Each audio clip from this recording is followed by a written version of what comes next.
enactment, amended, or replaced the same. So help me God.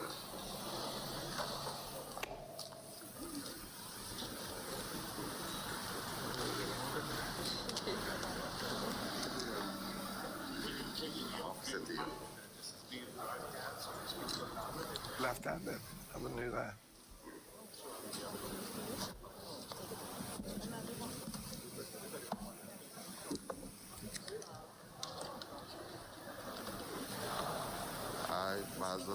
I, Basil Walton McIntosh, do swear that I will be faithful and bear true allegiance to Her Majesty Queen Elizabeth II, her heirs and successors, according to law.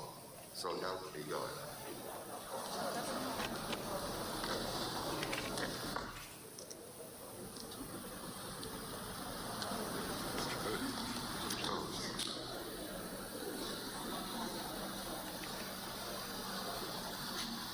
Thank you.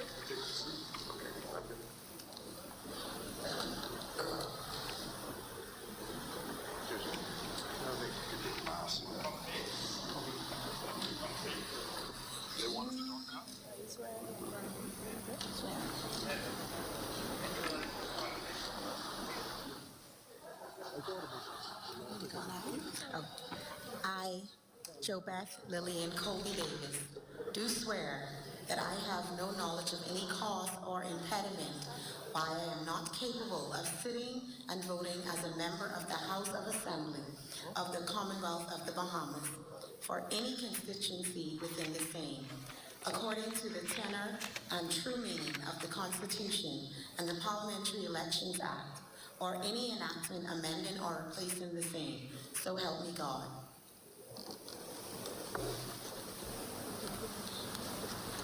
Minister JoBeth Williams, the Minister of Transport and Housing. Yes? A first-timer as well, but experience in the Senate. JoBeth Lillian Colby Davis, do swear that I will be faithful and bear true allegiance to Her Majesty Queen Elizabeth II, her heirs and successors, according to law. So help me God.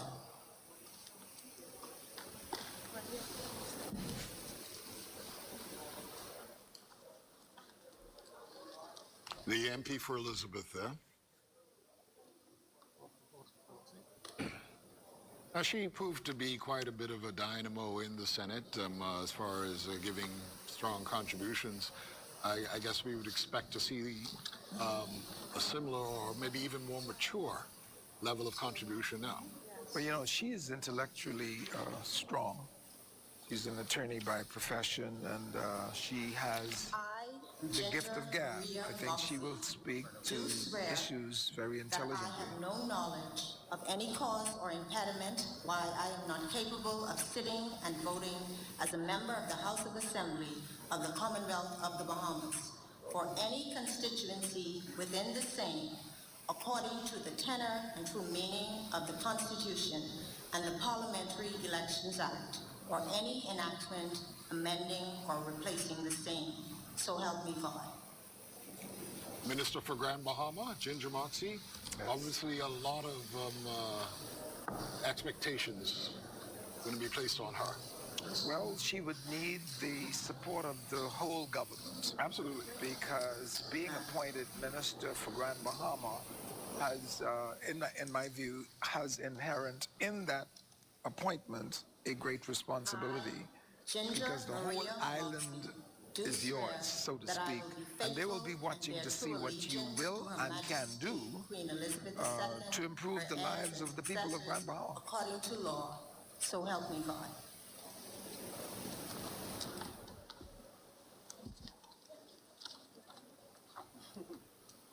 As we said, Ginger Moxie there, find the actual documents that they are signing today, right, would be both the oaths of allegiance and the oath of qualifications. That's correct. Right.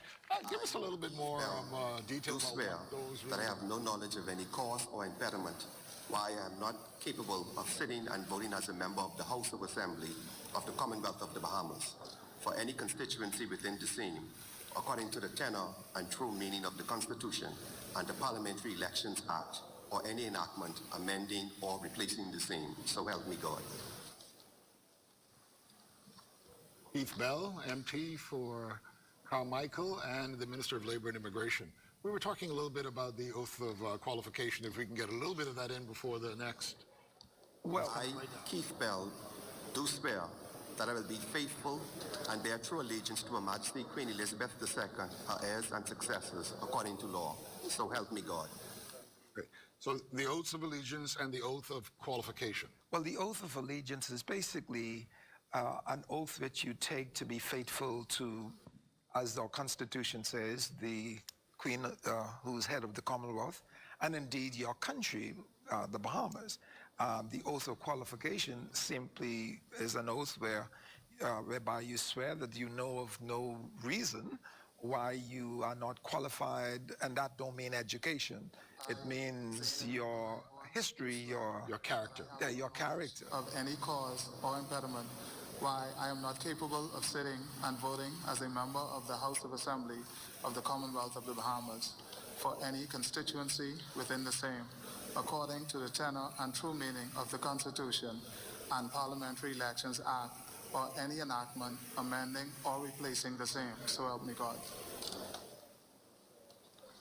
Zane Lightburn there, Minister of State for Education. Education, right. And he is an educator. He is an educator. I think that pick really was special to assist. I, Zane Enrico Minister Martin. Lightborn, do swear that I will be faithful and bear true allegiance to Her Majesty Queen Elizabeth II, her heirs and successors, according to law. So help me God.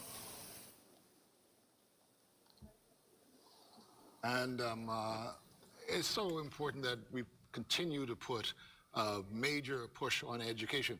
When the Bahamas, when the first Prime Minister, Sir Lyndon Pinling, took over, education, along with the late A.D. Hanna, that was the real push, wasn't it? Well, it had to have been, and Sir Lyndon saw that even when he was trying to become Prime Minister, because without an educated... I, Sylvanus Petty, do swear that I have no knowledge of any cause or impediment why I am not capable of sitting and voting as a member of the House of Assembly of the Commonwealth of the Bahamas for any constituency within the same, according to the tenor and true meaning of the Constitution, the Parliamentary Elections Act, or any enactment amending or replacing the same. So help me God. And I believe that was Mario Boleg right yes. there. All right. And so we're talking about the push for education. Well, that Oh, seems Sylvanus to be- Petty, North of Luther, they look excuse me. alike. Yeah, they do look alike. Sylvanus But Petty, that's North of Sylvanus Luther. Petty. I, Sylvanus Petty, do swear that I will be faithful and bear true allegiance to Her Majesty Queen Elizabeth II, her heirs and successors, according to law. So help me God. Good. Continuing with the push for education. Yes. Extremely relevant now, considering how the world is moving. Innovation, technology, extremely important now. It's very important that the educational thrust continues. I started to say when Sir Lyndon first came to office, he sent hundreds of Bahamians away to school during his first. I, Miles Kentworth Laroda, do swear that I have no knowledge of any cause or impediment why I am not capable of sitting and voting as a member of the House of Assembly of the Commonwealth of the Bahamas for any constituency within the same, according to the tenor and true meaning of the Constitution and the Parliamentary Elections Act, or any enactment amending or replacing the same. So help me God. Miles Laroda, Minister of State in the Office of the Prime Minister there. Yes, he's from Pine Woods. I think he is going to do right. well. He's very close to the Prime Minister's administration. I, Miles Kentworth Laroda, do swear that I will be faithful and bear true allegiance to Her Majesty Queen Elizabeth II, her heirs and successors, according to law. So help me God. And from what I understand now, of course, the full portfolios are going to be revealed, but I think national insurance is one of those that may come under him. I think he made such utterances previously, and so I expect that it will be. But Miles is going to be working directly out of the Prime Minister's office. And so he's got best position to ask the Prime Minister's advice on everything he does. I, Craig Daniel Cornish, do swear that I have no knowledge of any cause or impediment why I am not capable of sitting and voting as a member of Parliament, member of House of Assembly of the Commonwealth of the Bahamas, for any constituency within the same, according to the tenure and true meaning of the Constitution and the Parliamentary Election Act, or any enactment amending or replacing the same. So help me God.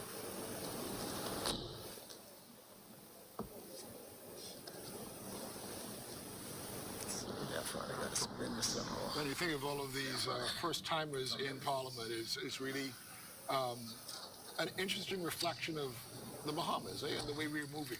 Yes, and the diversity. You have people who are of different professions.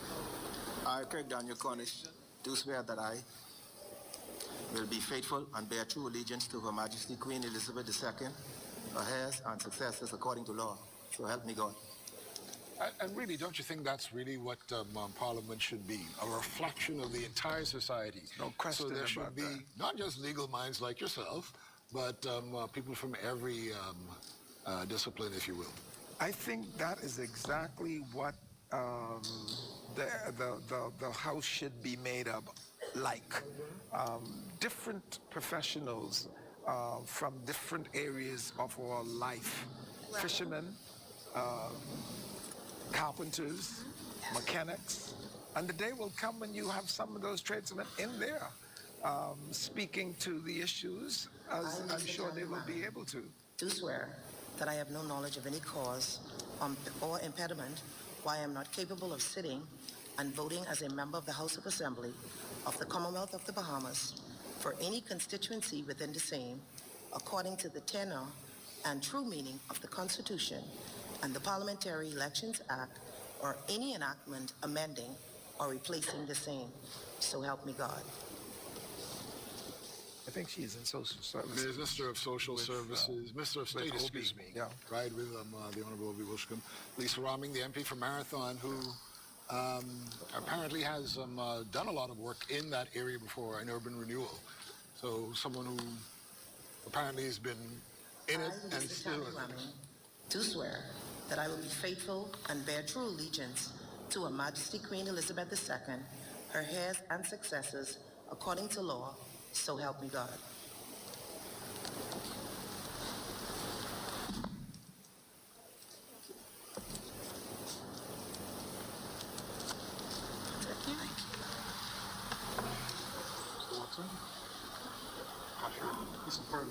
And of course, this marks the beginning of the real governance now. Well, it starts today. It does. After today is I, Wade Alexander Watson, do solemnly, sincerely, truly declare and affirm that I have no knowledge of any cause or impediment why I am not capable of sitting and voting as a member of the House of Assembly of the Commonwealth of the Bahamas for any constituency within the same, according to the tenure and true meaning of the Constitution and the Parliamentary Elections Act, or any enactment amending or replacing the same. Wade Watson there, the Member of Parliament for Bain and Grantstown. yes, and he did a marvelous job in that constituency, and I'm just happy that he Wade got. Alexander Watson, solemnly, sincerely, truly declare and affirm that I am and will be faithful and bear true allegiance to Her Majesty's Queen Elizabeth II, her heirs and successors, according to law. Not clear as yet how many we've gone through so far, but of course there are 39 members in the House of Assembly that need to take these oaths. And 16 or thereabouts in the Senate. So That's right. you're talking about a good lot of people, almost 50. And so we just have to watch and see.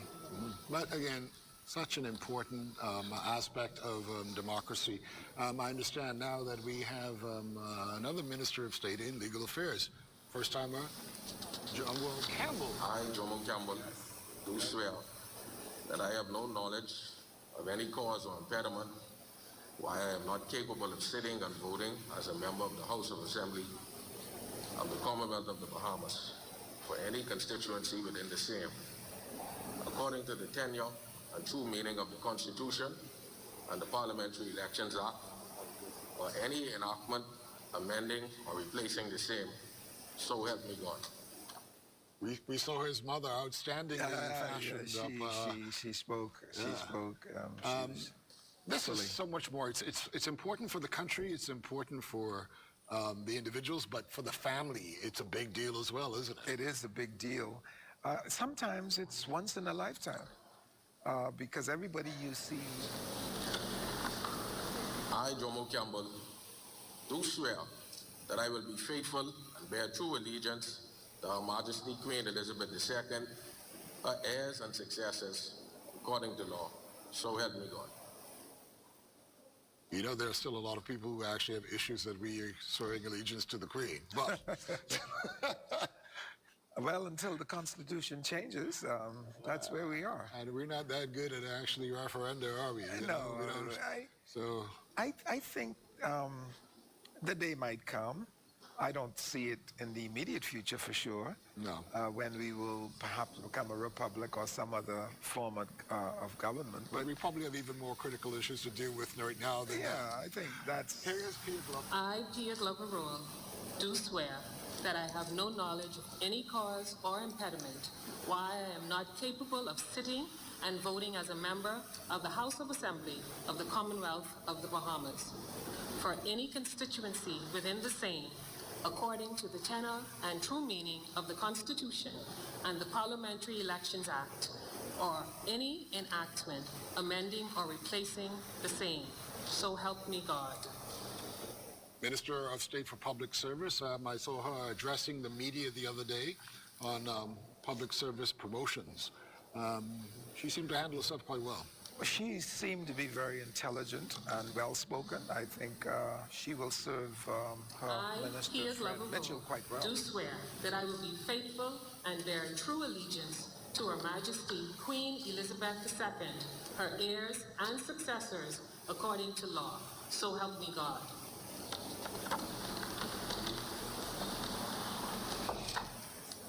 And as we said, Minister of State for Public Service there, and MP for Golden Gates. Yes, she is indeed. And I was saying that she will be assisting the Honorable Fred Mitchell in his duties as Minister of the Public Service. And I think she is well able to do that.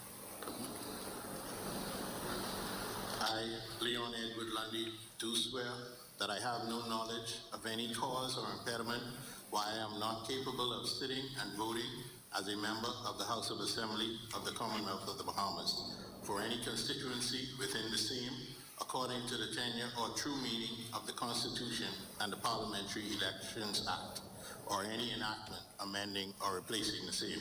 So help me God. Let me ask you this, and I guess this is only a very subjective question, but what drives someone to become a politician, to decide to represent the people? In your case, what was it that said, look, I've got to go and make my contribution? I, Leon Edward Lundy, do swear that I will be faithful and bear true allegiance to Her Majesty Queen Elizabeth II, her heirs and successors, according to law. So help me God. Well, I was driven by the desire to help people. You know, my mother is dead now. But she told me when I told her I was asked by Sir Lyndon to run in the Golden Gates constituency, she told me if I'm not going in Parliament to help people, don't bother. That was simply her message and advice to me. And that sounds like the best advice one can give. That was my mantra from the day I entered politics to the day I left. And so I did my best to help as many people as I could. Adrian Paul Gibson, do swear that I have no knowledge of any cause or impediment why I am not capable of sitting and voting as a member of the House of Assembly of the Commonwealth of the Bahamas for any constituency within the same, according to the tenor, a deep breath. true meaning of the Constitution and the Parliamentary Elections Act, or any enactment amending or replacing the same. So help me God. Long Island MP Adrian Gibson there. Second time in Parliament.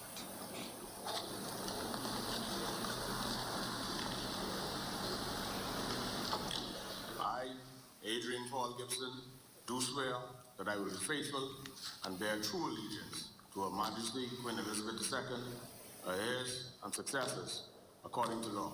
So help me God. Now, Mr. Gray, there's going to be a major call for transparency and accountability from this Philip Brave Davis government. How difficult is it to be completely transparent? Brother Reed, it is not difficult to be transparent, I think you just have to do the right things. And if you're doing the right things, people ought to know.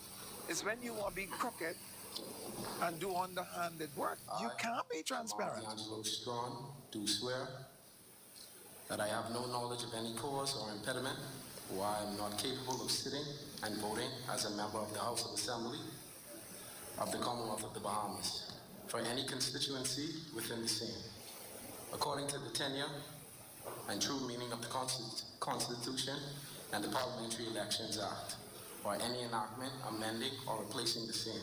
So help me God. Another first-timer, Jamal Strawn from Nassau Village. We heard his mother talk about him. Born and raised there, still lives there. That must mean a lot for the people of the constituency when you're still there. Jamal D'Angelo Strawn, do swear that I will be faithful and bear true allegiance to Her Majesty, the Queen Elizabeth II, and her heirs and successors, according to law. So help me God. How difficult is it for someone when you're not living in your constituency? You lived in New Providence, but of course you represented Mike Caldwell. How difficult was that? Particularly when you had so many different islands. Michael, by definition, is a difficult constituency because you have 5 islands making up the constituency. And it required a lot of travel. I, Bacchus Omar Jude Road, do swear that I have no knowledge of any cause or impediment why I am not capable of sitting and voting as a member of the House of the Assembly of the Commonwealth of the Bahamas for any constitution within the same, according to the tenure and true meaning of the Constitution and the Parliamentary Elections Act, or any enactment amending or replacing the same. So help me God. And when you have a big constituency or spread out constituency like my Cal, and travel alone is expensive. Travel is expensive, and because when you go to Inagua, you got to come back to Nassau to go to Crooked Island. When you go to Crooked Island or Auckland, you got to come back to Nassau to go to Maguana. It's a very difficult constituency. Do swear that I will be faithful and bear true allegiance to Her Majesty, Queen Elizabeth II, her heirs and successors, according to law. So help me God.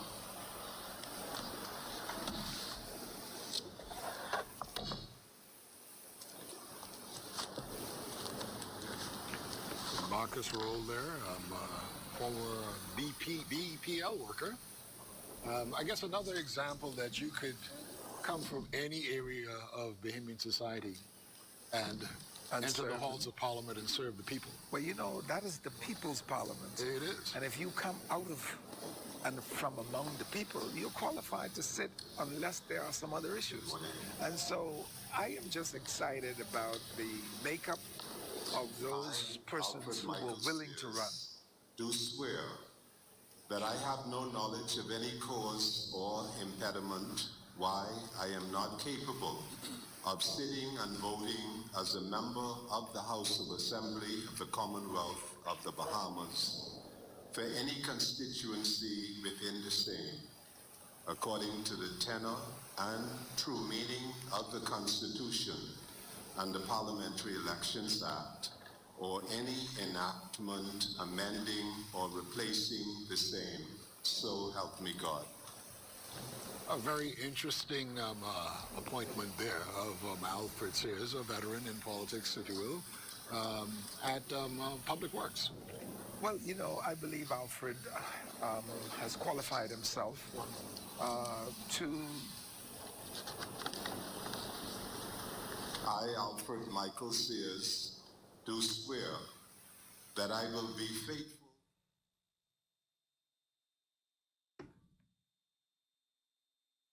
Well, now we're in the Senate. They've moved from the House of Assembly. We saw Alfred Sears, and you had some comments about Alfred Sears before they switched. Yeah, I was just saying that Alfred has qualified himself to work basically anywhere in any ministry. Ministry of Works is a special ministry.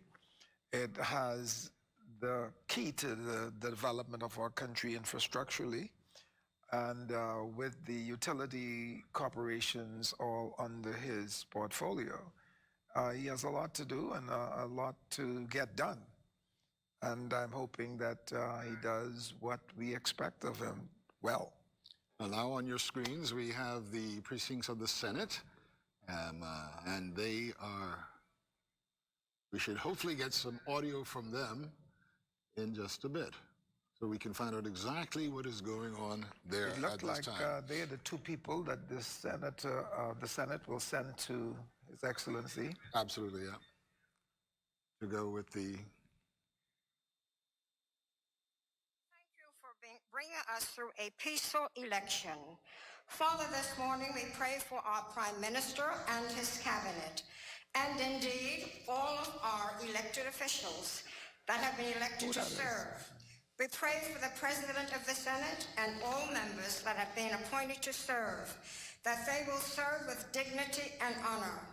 We ask also, our Father, that they will seek your guidance and direction. I'll get it. As they serve this honorable chamber. Mauricio is the president, right? Who? Mauricio. It is our prayer, O Is she? God, that you will guide them and direct them in the way that they should go. We realize that it's not by accident that we are here today, but it's because of your divine guidance, and so for this we give you thanks. Father, as we begin this new session, I ask that your Holy Spirit will be their guide. Let them not forget their purpose, and that it is to put our people first. Service is the watchword. In the words of a famous song, I ask that you lead and guide them in the way that they should go. Bless them as they deliberate this morning.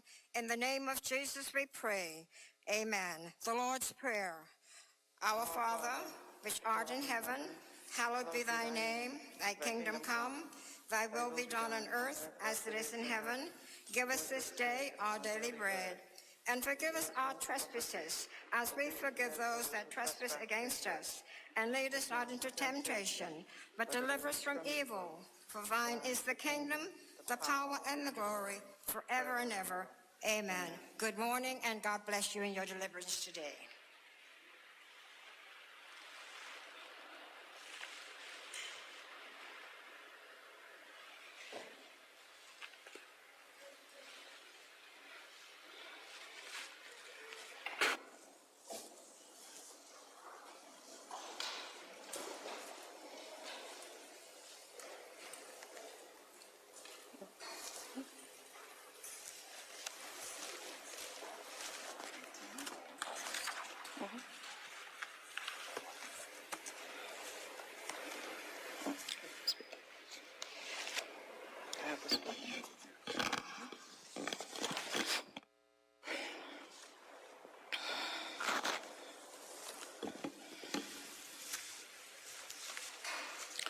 Senators and colleagues, it is with great humility and an acknowledgement of a great and ever merciful God that I accept your nomination and appointment as President of the Bahamas Senate.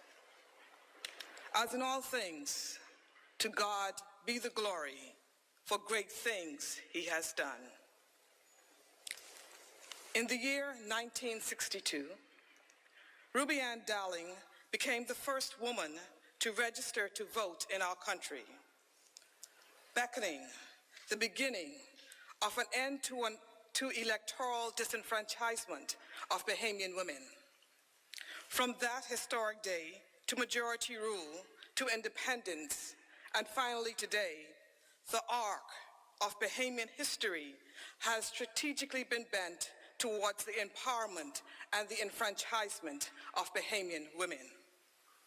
Fellow senators, today you have taken another defining step in the momentous march towards equality, enfranchisement, and collective responsibility. I am truly humbled by your open display of trust and confidence in me to carry out the duties and functions of this high office. I hereby pledge not to betray this great responsibility. It is not lost on me that in the timeline of our young but yet great democracy, we currently sit in a unique moment worth express acknowledgement from this chair. It is my understanding that in the lower chamber, a female member is, as we speak, being elected to preside over proceedings as Speaker of the House of Assembly. This is the first time in our Commonwealth that two women have sat simultaneously as Speaker of the House and President of the Senate. Indeed, this is a seminal moment in our country, and again, it is noteworthy that at perhaps during the most challenging times since independence, we have turned to two women to keep order and maintain order and transparency in our system of democracy. The late Dr. Martin Luther King Jr. once said, "The arc of the covenants, the arc of the moral universe is long, but it bends towards justice." I will walk in the footsteps of our tenacious Bahamian men whose deliberate actions, although long-suffering, were successful in bending and defining justice for this great Commonwealth of Islands. They envisioned that the arc of Bahamian history would be bent towards the empowerment of all Bahamians as they triumph through the tenacious challenge for majority rule and independence. Who am I? I am a woman from humble but honorable beginnings, the daughter of Christian parents who were self-employed as a seamstress and building contractor. They were proud of their deep roots in Burnt Ground, Long Island, Driggs Hill, and Mangrove Key, South Andros. From the nestling of Ranger Street, Chippenham, to the hollow halls of the Senate chamber, I am a living testament as to what God can do when you work hard, fear him, and place him at the center of your life. My humble beginnings reveal the lesson of my story, that any Bahamian child of this soil, especially the little girls, can rise, bloom, and ascend to any high office in the greatest little country on the face of this earth. I now turn to you, senators. I congratulate each one of you on your appointment to this honorable place. I implore members of this chamber to remember that these positions are not ours, but rather they are ours in trust for the Bahamian people. At all times, the Senate chamber belongs to the people of the Bahamas. You are the people's representatives, and we are here to conduct the people's business. Therefore, we must act with the respect, decorum, integrity that this great responsibility requires. My job as president is to ensure that the issues presented in this chamber receive a fair hearing from all sides.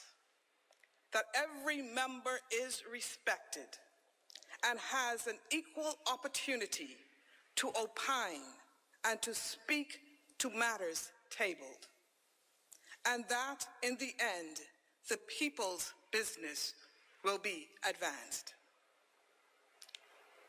Be assured, I intend to go about this job impartially and without fear or favor to any one person, party, or affiliation.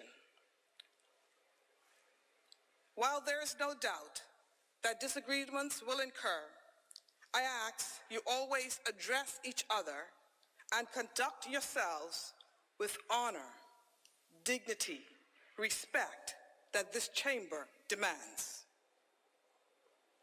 Again, I wish to thank you, Senators, for the opportunity to serve you, this chamber, and the Bahamian people from the chair. I would like to thank my devoted mother, Marjorie Adderley, for her consistent and unconditional love.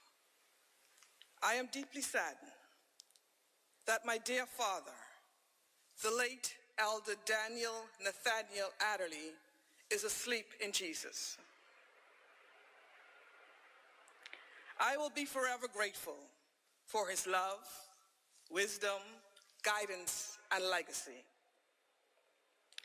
I also wish to thank my elder brother and sister, Dwayne and Eleanor Adderley, who are exceptional siblings. I wish to extend gratitude to my exemplary adopted siblings, Nurse Vestra Forbes and Professor Zendel Forbes. To my adorable nephews and nieces, especially Janika Frederick, who is in graduate school and watching these proceedings in Glasgow, Scotland, and Nathaniel Adderley, Amari Hall, Eliana Roberts, who all skipped school to support me today. To use your words, you all rock. I further wish to take this opportunity to thank my wider Longley, Forbes, Adderley, and Knowles family for their unwavering support. To my dedicated and loyal friends, you've all been a lighthouse by night and a strong tower by day. I immensely appreciate your wise counsel and never-ending support. I would be remiss if I did not extend grateful thanks to the elders, members of the Johnson Park Seventh-day Adventist Church, and by extension, the South Bahamas Conference of Seventh-day Adventists. I solicit all of your continued prayers going forward. I also wish to congratulate the Honorable Prime Minister, Mr. Philip Brave Davis, and his party for their victory at the polls.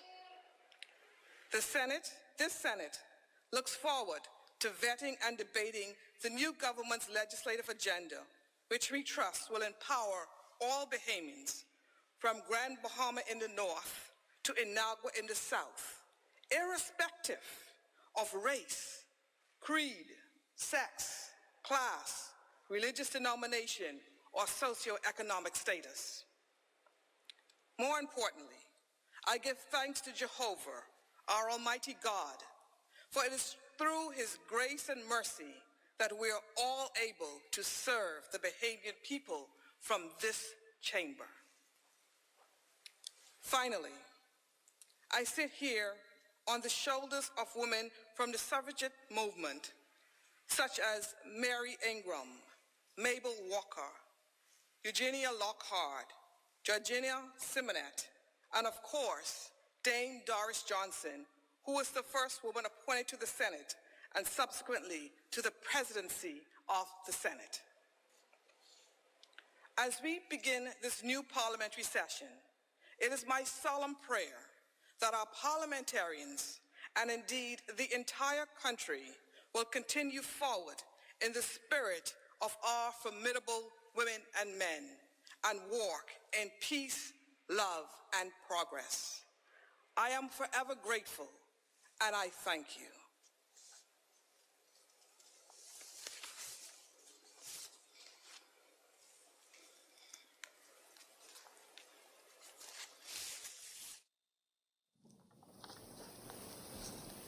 Before we go there, we're seeing the Prime Minister, the Honorable Philip Davis, taking his oaths right now. It may mean that that part of the ceremony is coming to an end. Absolutely. But again, the new President of the Senate, the Honorable J. Lachelle Adderley, an attorney at law. And of course, we've had several female Senate presidents over the years. Yes. And she's now joined those ranks. Yes, she certainly sounds as if she's ready. I've not met her, save and except for the television today, but she sounds as if she's quite qualified and ready to do what she needs to do. Good arbitration skills needed there. Yes, you're gonna need to do a little verbal gymnastics from time to time, but she sounds like she's ready. Well qualified, it seems. So we take a look inside the House of Assembly there, where the proceedings there, I guess, will get underway any moment now. And after the House of Assembly has its meeting, what happens? They move to the ballroom for the speech of the throne. Well, both senators and MPs. After the swearing in of the Speaker and all that, somebody from the Senate or two people from the Senate will come over, and if they have not already gone to the Governor General, and tell them that they want their presence over in the Senate, so that the governor could deliver his speech. I thank you, Senators, for your gracious remarks. I now invite honorable senators to elect from among yourselves a senator to be the Vice President.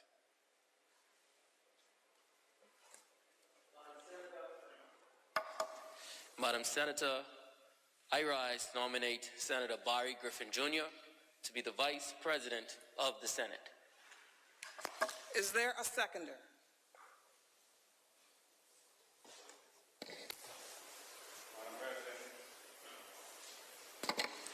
Madam President, I rise to nominate Senator Barry Griffin. I second the motion. It has been moved and seconded that Senator Barry Griffin be elected Vice President of the Senate. As many are in favor, say aye. Aye. Those opposed will say nay. The ayes have it. Senator Barry Griffin has been elected Vice President of the Senate. Congratulations, Senator Barry Griffin, on being elected the Vice President of the Senate. I shall now invite you to bring brief remarks.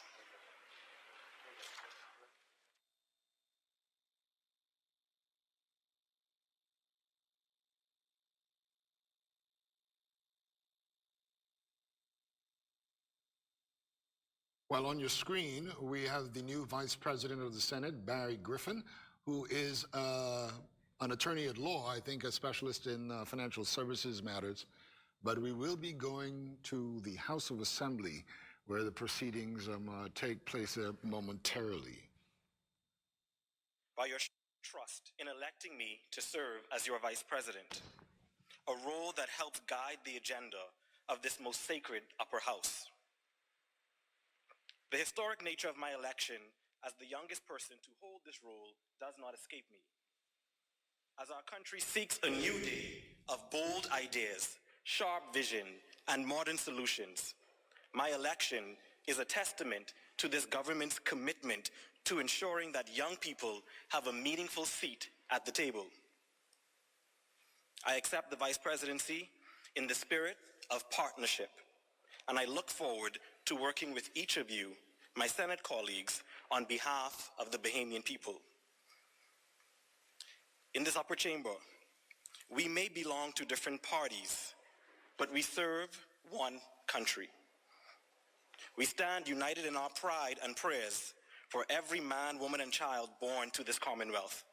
We, in this House, must work together to build a future that includes all Bahamians. Today, as we open this new legislative session, let us model the character, courage, and civility of former members of this House, such as Dame Doris Johnson, who was at the front lines in the fight for the very existence of this parliament. Let us honor her memory and all those who came before us, not just in eulogy, but in dialogue and trust across the aisle.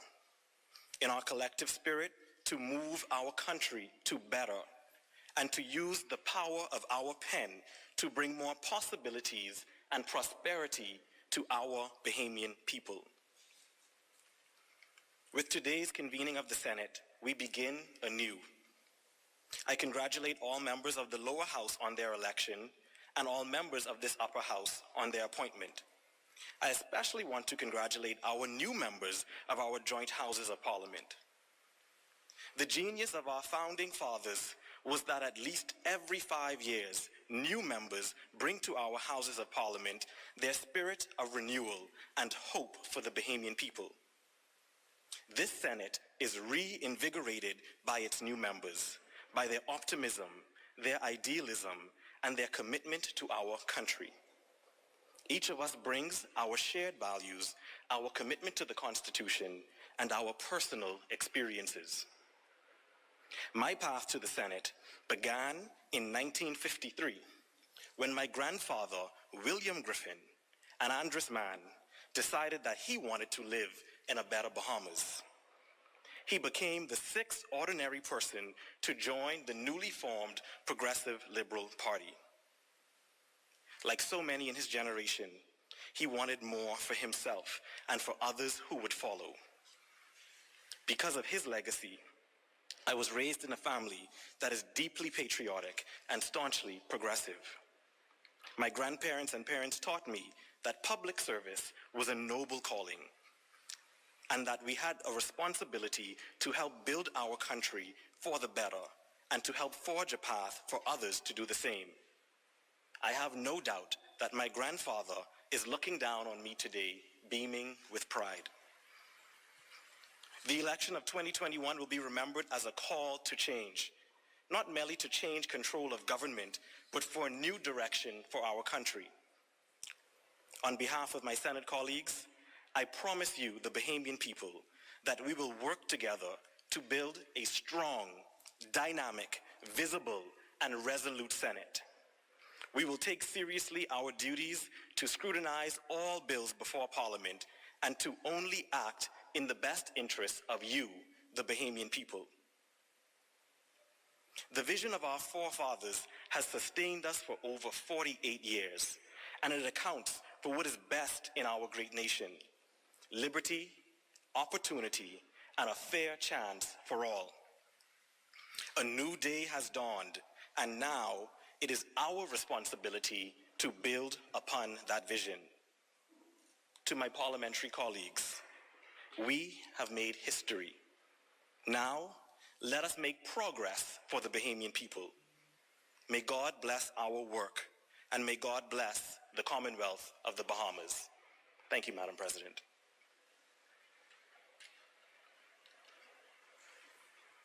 I will now appoint the following members to be a committee to wait on His Excellency, the Governor General. Senator the Honorable Darren Pickstock, Chairman. Senator the Honorable Kirkland Russell. Senator the Honorable Maxine Seymour.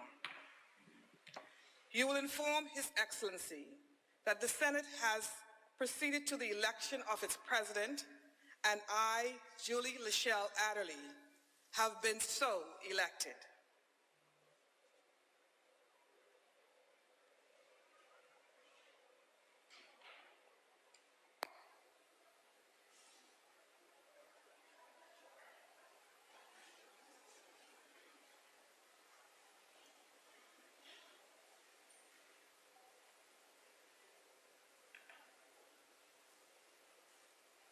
Hey, well, if you just missed what was happening there, we have the new president of the Senate and then the new vice president of the Senate, Barry Griffin.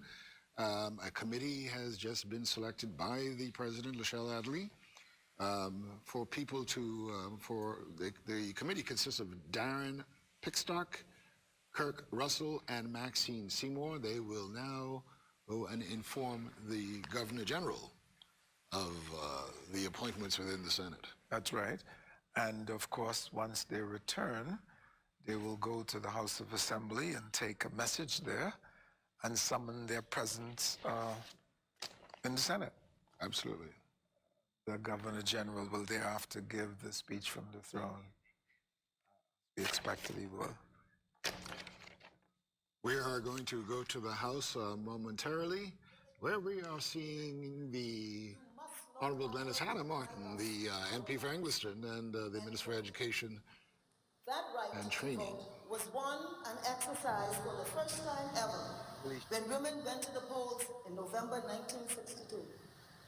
Doris Johnson would go on to become the first woman ever to seek election to this House, the first woman to lead the Senate, and the first woman to serve in cabinet. But it was all of 20 years later before a woman crossed the bar, that very bar that Doris Johnson was stopped at, and took a seat in the House as a duly elected member.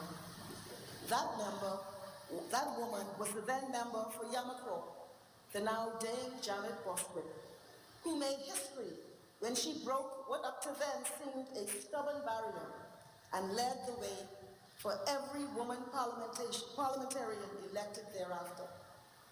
But we must never forget that it was the courage and bold agitation of the suffragettes, Mary Ingram, Alberta Isaacs, Virginia Lockhart, Mabel Walker, Georgiana Simonet, Doris Johnson, amongst others, and the full political support of the Progressive Liberal Party that precipitated the empowerment of women by the attainment of the franchise. The call for equal rights, however, made some 62 years ago, remains yet to be realized, as women continue to face discrimination in the form of unequal rights to that of our male counterparts under our Constitution. So the work is not yet done. And while tremendous advances have been made, women continue to be underrepresented in this House. This despite us making up half the population and more than half of the electorate. That statistical fact should give us pause, because it is in this legislature, the place of debate and lawmaking, that the social, economic, and cultural progress of our people is aired and decided, and the voices of women are few and far between. Women who in many instances head households, who are primary nurturers, who bear our children, who pay taxes, and decide our future by going to the polls in goodly numbers and electing governments. It is vital, therefore, to our children's future and the future of our nation for generations yet unborn, that the voices of women be heard in this House, and for our energies, insights, and instincts, for our patriotic love to be seen and felt and made manifest in the forward progress of our people.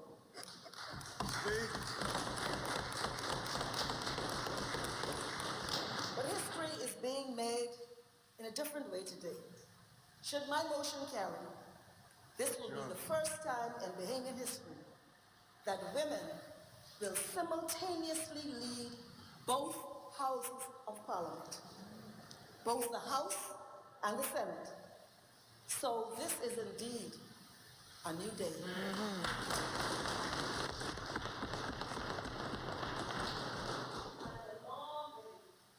From the day that Doris Johnson made her historic plea.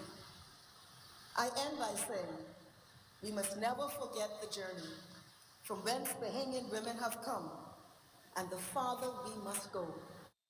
The work is not yet done.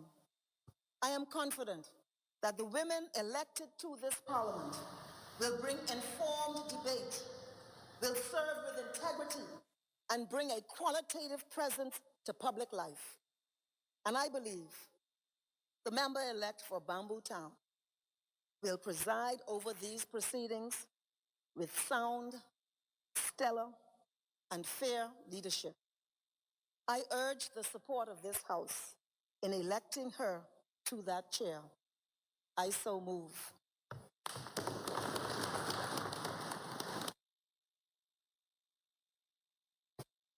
there a seconder?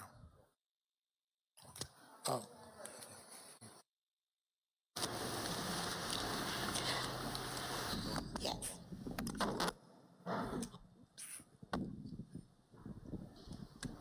Honorable members, it is with immense gratitude and appreciation to God, my family, the wonderful people of Elizabeth, the Prime Minister and MP for Cat Island, Rumkey, and San Salvador, the Progressive Liberal Party, and my encouraging team of supporters that I am honored to stand here today as the first female member of Parliament for the Elizabeth constituency. I rise in this honorable chamber with the understanding that the most sacred democratic tradition in the world has made it possible for me to stand here in this legislative body and at this specific time in our nation's history. I do not take this opportunity lightly, and I therefore promise to serve to the best of my ability. Honorable members, the recently concluded general elections is historic for many reasons. Aside from the magnitude of victory by the PLP and the observation that both the Prime Minister and the Deputy Prime Minister represent Family Island constituencies, the general elections of 2021 have also ushered in the largest number of women into elective legislative office in our nation's history. It is important to note that the increasing number of females in elective office is not occurring exclusively in the Bahamas. Indeed, in many spaces around the world and regionally, the number of women in elective legislative office is on the rise. In the United States of America, the Speaker of the House of Representatives is a female. In Jamaica, a female was elected Speaker of the House of Assembly after a record-setting 18 females were elected to office. In Trinidad and Tobago, after a history-making 12 women were elected to the House of Representatives, a female was elected to serve as Speaker. Honorable members, it has been 60 years since women gained the right to vote in the Bahamas. It has been 39 years since the first female in the person of the Honorable Janet Boswick was elected to this chamber. It has been 24 years since a female in the person of the Honorable Rome Italia Johnson has headed this body. The time has now come for another female to serve as Speaker.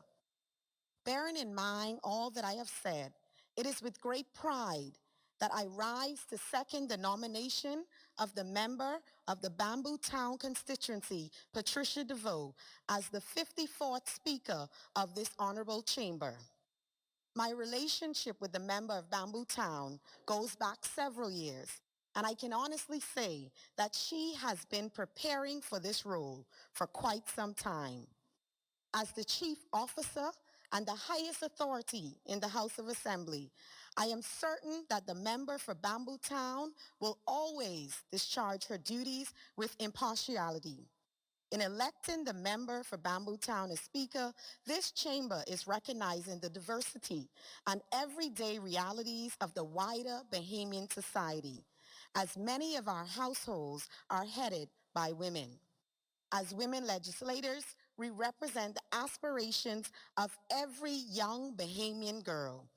This is an awesome responsibility and one that we must always remember. We nominate Patricia DeVoe for Speaker not as a form of tokenism, but as recognition that the member for Bamboo Town is prepared and fully capable of leading this body. Honorable members, as I look around this chamber, I see many new faces, myself included. In fact, more than 60% of the members in this session are first-time representatives. This observation tells us that our people want change in so many areas. In an age when many voters have become disillusioned with the political process, we who have been elected must deliver. Now more than ever before, we must use this body to pass laws that address the concerns of our nation and truly uplift our people. Let us therefore commit to serving with pride transparency, accountability, and with the understanding that it is about the people we represent in our various constituencies and indeed throughout our country. Honorable members, it is with these few words that I proudly second the nomination of the member for Bamboo Town as Speaker. Indeed, a new day has come.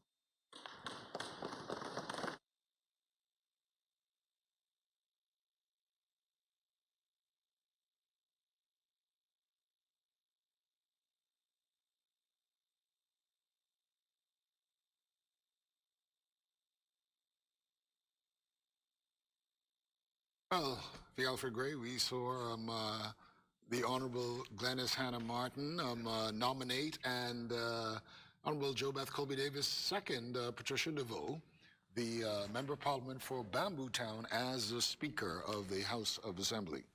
Well, you know, that's women supporting women. And I think it's a new day. I'm sure the constituency of representatives are happy with that selection. I don't know Mrs. DeVoe personally. I don't think I've met her, but from what I heard, she is ready to do what is required of her, and only time will tell.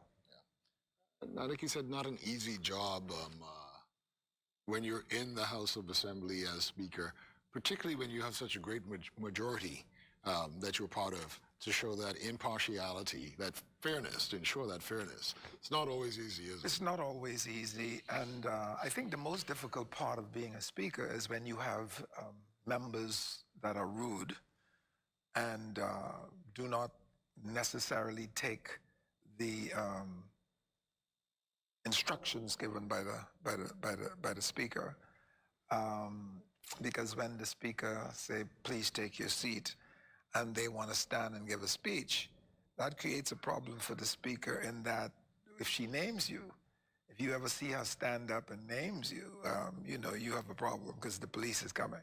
So I say that to say she's got to just be gingerly proceeding, and hopefully, you know, it will not come to any negatives.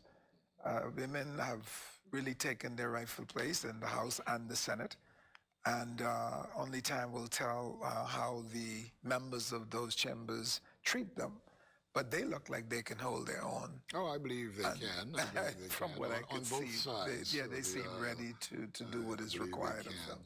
And, you know, part of the SDGs from the UN, gender equality is one of them. So we've got to make a bigger move toward that.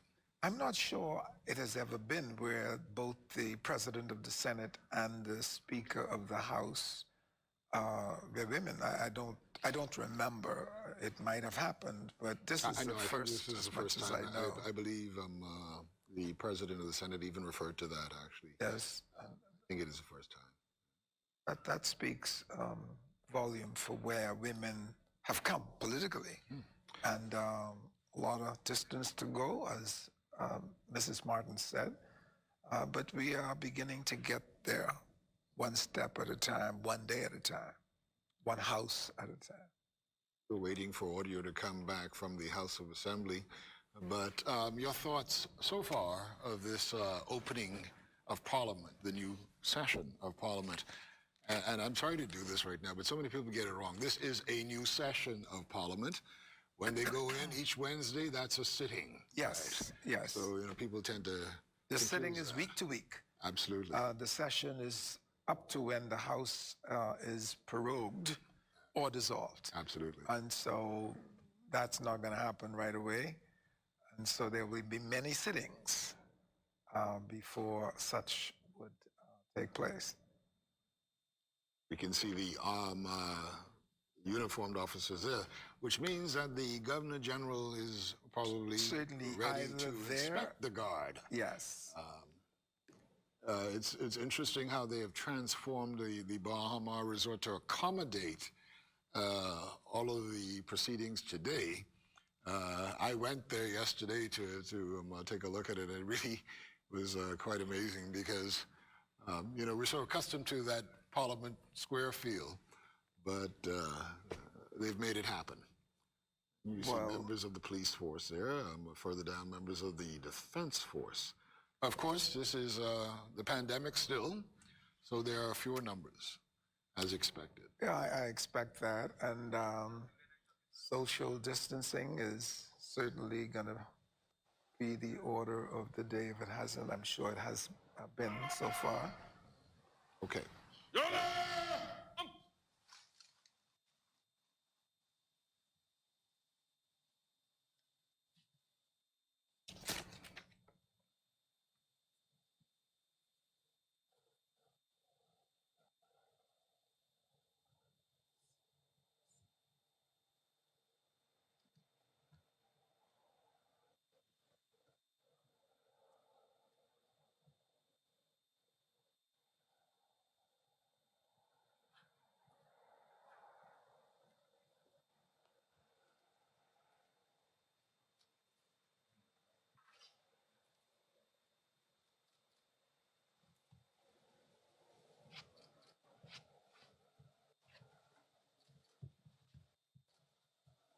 Governor! Royal salute! Present!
Governor!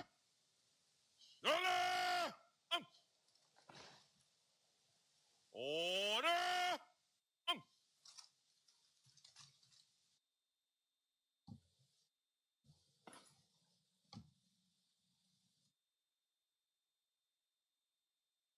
Good morning, Your Excellency. Chief Superintendent of Police, Anthony Curtis, reports the 2021 opening of Parliament Guard of Honor. Comprising of 4 units under my command, the combined Royal Bahamas Police and Defense Force Band under their respective directives. Superintendent Selden Adley and Force Chief Matthew Rule. The parade stands at the open order and awaits Your Excellency's inspection. Your Excellency, may I have your permission to stand fast, number 1 unit, and the remainder stand at ease.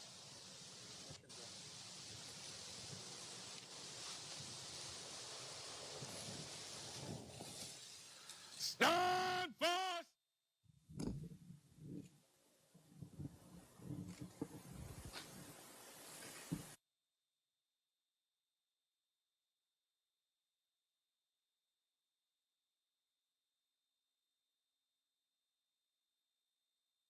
Well, we can see the Governor General inspecting the honor guard and giving the royal salute, receiving the royal salute there in the gardens outside Bahamas Convention Center, which have been transformed for this occasion. His Excellency Sir Cornelius A. Smith. As we said, this is a pared down sort of ceremony here. not as many people as ordinarily would be because of COVID-19. But that is for sure, and I don't think anybody expects otherwise. But it has all the trappings that would ordinarily be. You will still feel it. Yes, yes. He's there with the Commissioner of Police, police representatives, the also Defense Force representatives.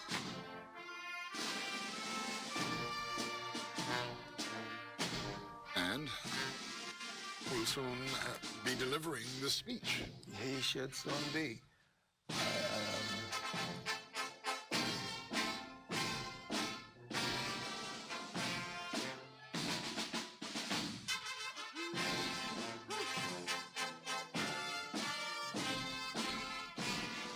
Randomly speaking to different officers. I know they feel privileged to whoever he speaks to.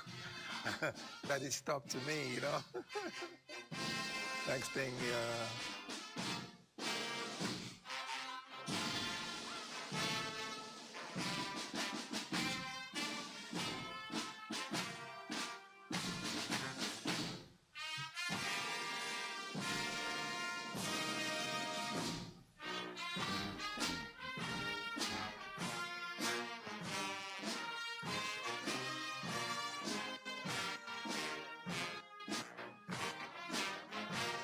Now, after today's ceremony is over, right? Usually people refer to the first 100 days of governance, right? What do you hope to have seen from the Philip Davis government 100 days from September 16th and leading into Christmas? quite frankly, I have no expectation beyond setting the stage for what will happen thereafter.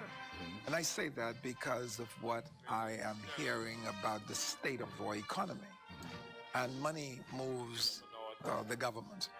You could have good intentions, but if you have very little or no money with which to do it, you've got to build up the resources of the country to the extent that you can start the delivery processes.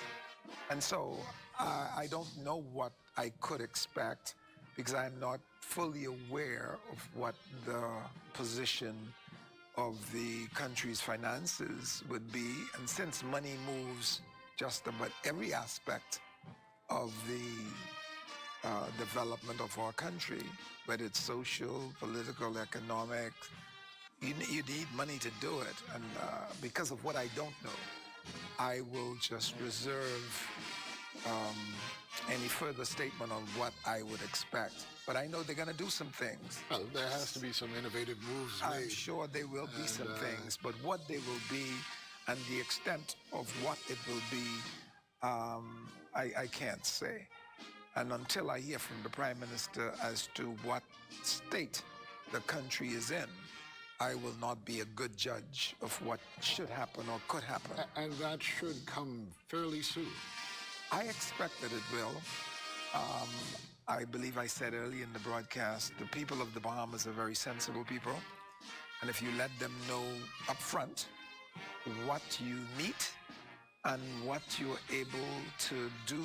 How you intend to overcome what you... and what plans you have to overcome the problems you meet, I think they will work with you. But you know, your silence could mean we're ready, and they will begin to expect more than perhaps you can deliver. And so I know the Prime Minister is wise. From all of what I'm hearing, the state of the economy is not good, but he intends to fix it. And fixing it might require a little while, certainly more than 100 days. But I'm sure he will do some things that are meaningful. What I expected more than in 100 days is showing people the plan to get there. Not really. That's right. See, if he sets out the state of the country and the plan to make it better, the Bahamians will work with you to ensure that you deliver those deliverables and wait for those things that will require more than what you can do. You know, we have a lot of Bahamians here, but we're actually in the largest resort in the region. And I wonder what tourists who might be staying there are saying. This must be really quite an event for them to have the seat of Parliament come to you. Well, that's for sure. And the British traditions are so different from, say, the American traditions when it comes to the changing of the guard, as it were. And so what they're seeing is, for most of them, history. Oh,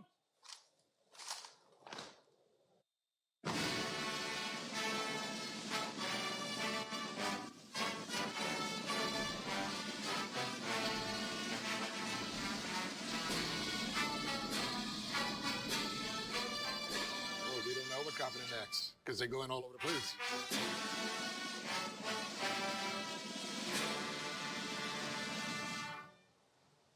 God order! Order! Order!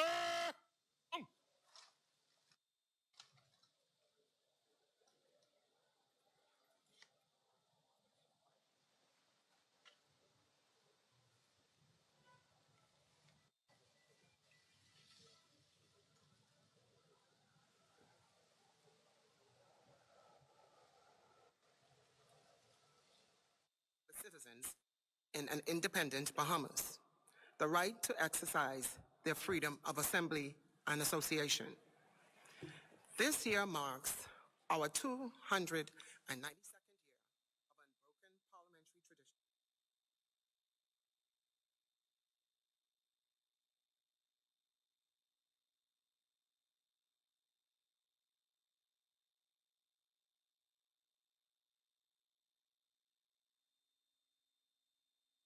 As a result of the ongoing health pandemic, we have opened Parliament away from the historic halls of Parliament Square. Honorable members, today I have the privilege of being the second female in Bahamian history and the first female appointed by a Progressive Liberal Party majority to preside as the chairperson of this honorable assembly. For that, I am eternally grateful. Before I commence my charge, I crave your indulgence to allow me, firstly, to thank the Creator of this universe for his tender mercies, love, and redemption. I sincerely extend gratitude to the wonderful constituents of Bamboo Town for the confidence they have reposed to me to represent them during this electoral cycle. I would like to thank the honorable member for Cat Island, Rum Cay, and San Salvador, and my parliamentary colleagues for your vote of confidence in elevating me to this distinguished office in this parliamentary institution. Lastly, but certainly not least, to my daughter, family, and friends, thank you for your patience, understanding, and benevolence. It is with deep sense of humility that I accept my appointment to the office of Speaker. I shall endeavor to continue the tradition of dignity and honor that has marked this office. I will seek to prove myself worthy of my office. I will aim as high as I can to maintain the decorum, respect, dignity, and fidelity in the proceedings of this honorable House. I assure you that I will claim from His Excellency all of those ancient rights and privileges that have been historically afforded to members of Parliament. These rights and privileges extend beyond those of ordinary citizens, particularly the privilege of freedom of speech. I would urge honorable members not to abuse these privileges. I intend to protect the privileges of this House and of members so that they can enjoy almost unfettered freedom to speak on behalf of Bahamians. And I caution you not to abuse these rights. We cannot afford any slippage in any of those areas if we intend to advance the institution. I will be naming the sessional committees in short order.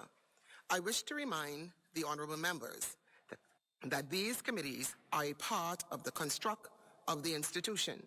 They play a very important role in the overall functioning of the legislative branch of our parliamentary democracy. There is much work to be done.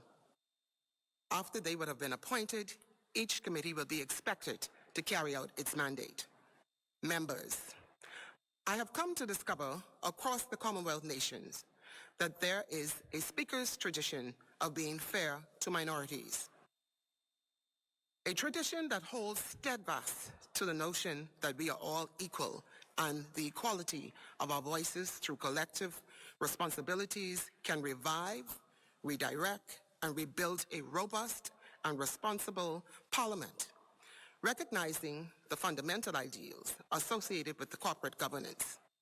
As Speaker, I intend to maintain this ancient tradition, as it is my hope that notwithstanding our partisan opinions, this Parliament will create better relations with each other while tabling the affairs of the people in order to create progressive and transformative recommendations which will ultimately enhance legislative change.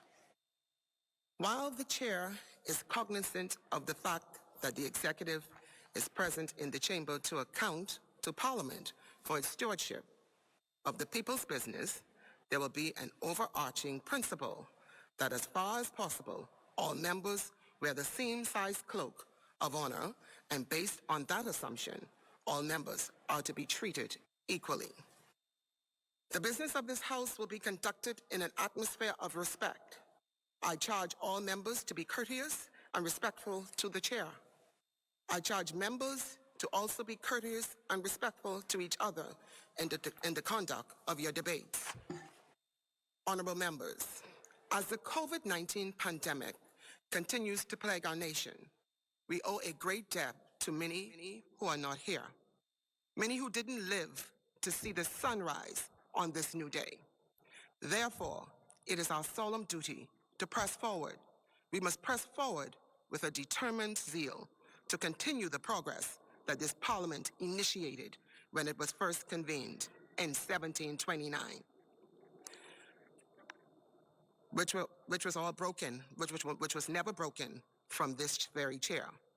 Their voices have all charged parliamentarians to deliver security, prosperity, and to recognize the abiding respect for the rule for our common humanity. From the depths of the greatest health crisis of our time, we must coordinate our response to avoid further catastrophe in the hope of steering our country in a direction to heal our nation. This is important work. This is the good work that we were elected to do. Therefore, let's press forward and not backwards, upward with the confidence of creating bipartisan relations, onward to a firm belief that human dignity is the greatest respect we can afford our fellow constituents, and together. Holding hands, acknowledging that this, as imperfect as we are, we were made imperfectly perfect through our collective uniqueness. As your 55th Speaker, I wish to assure you that I will take my task very seriously, and I shall conduct the business of this House in a fair and unbiased manner.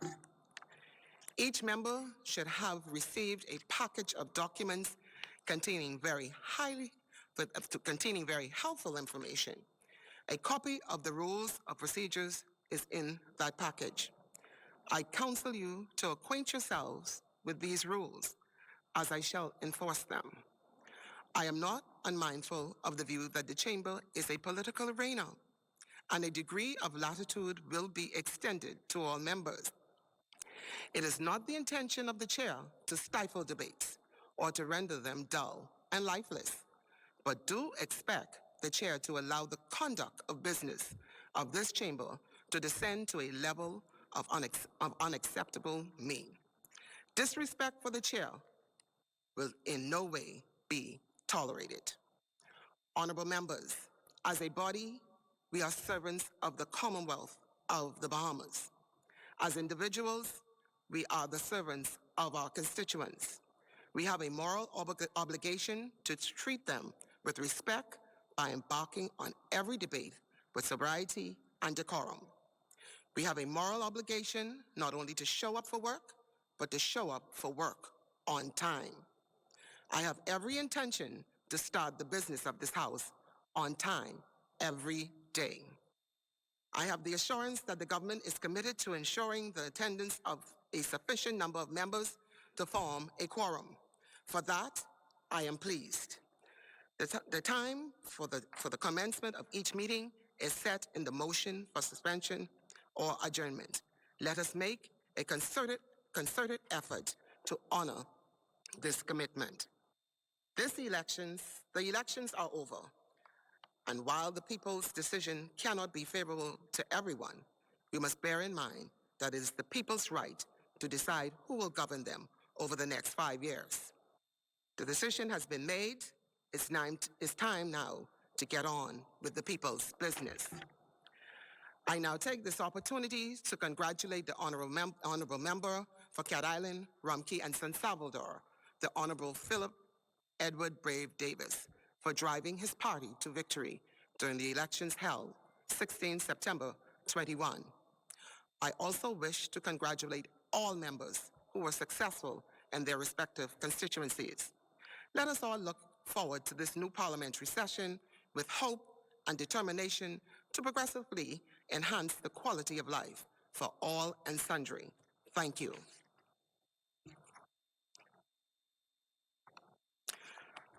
The member for Cat Island, Rumkey, and San Salvador. I am advised by the clerk that you seek permission to address the House. The chair recognizes the honorable member for Cat Island, Rumkey, and San Salvador. Thank you, Madam Speaker. Madam Speaker, it is with considerable honor and pride I stand to congratulate you on your election as Speaker of our Honorable House, which has been in continuous existence as the Assembly of the Bahamian people for some 292 years, as has been mentioned before. This is one of the oldest parliaments in the world.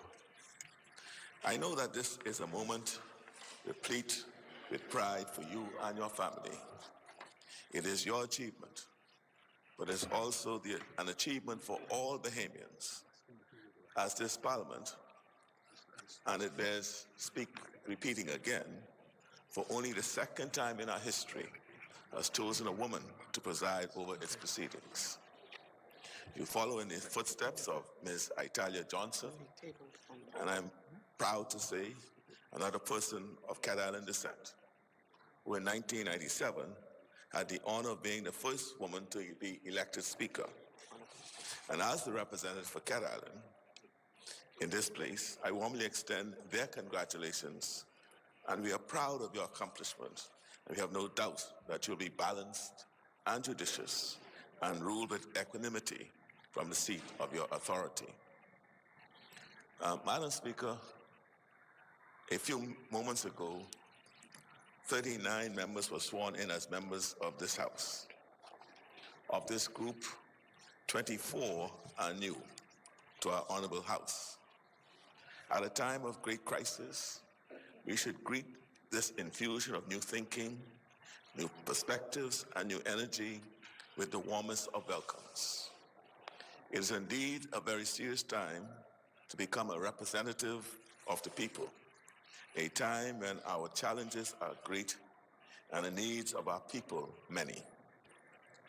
I congratulate all of our fellow members and pray that each one of us works hard and well for our constituents and for all Bahamians. We must all respect and honor the rules, customs, and practices that have guided the conduct of members of our House and ensure that democratic principles are fully entrenched in everything that we do. And as Madam Speaker is well aware, the political impartiality of the Speaker is one of the most important features of our system. Now that you have taken your solemn oath, and each and every member of the House should feel confident that you will deal with them fairly, and you've expressed that in your opening statements, and not to show any form of favoritism or partiality. In like manner, we are all obliged to demonstrate courtesy and respect for you and for your office. Madam Speaker, I hope that my years of parliamentary experience will allow me, when helpful, to guide the new members and to offer to you, Madam Speaker, any wisdom gained from that experience. Of course, without overstepping my role or overstepping or intruding on yours. Madam Speaker, on the 16th of September, the people of the Bahamas ushered in a new day. I would like to commend the Bahamian people for the peaceful, serious, and measured manner in which they exercised their democratic right. The Bahamians who sent us to the House to represent them did so with votes that were not, in many cases, easy to cast. In fact, to our regret, many of our fellow citizens who wished to vote were not able to, for various reasons. Nonetheless, the election last month did send a message. Bahamians said loud and clear that old answers are not the solutions we need to build a new future. And there's no time to waste. The day of reckoning is here. Problems that were postponed too long must now be confronted. Many of the choices which lie ahead will not be easy ones. But if we have the best interests and the dignity of the Bahamian people as our North Star, we will rise to the moment. Even as we move to stabilize the nation's finances, we need to invest in new healthcare capacity and to get our children back into classrooms that are safe for everyone. We need to build an economy that is dynamic and exciting enough to answer the doubts of every young Bahamian who wonder if their future can be built here. We have a moral imperative to transform opportunities in education and employment and ownership. We have to build for the future, even as we confront the present. In Parliament, the people rule through their representatives, but there is a higher power who would want us to act from a place of mercy, compassion, and humility. Let us pray that we reach that worthy aspiration. Madam Speaker, it will be our sacred responsibility in the House of Assembly to not just find an exit from existing crises, but to build a country that is stronger and more resilient. Let this be a time of renewal, a time when we come together with courage and with common purpose to define our nation's course, a time to serve our people.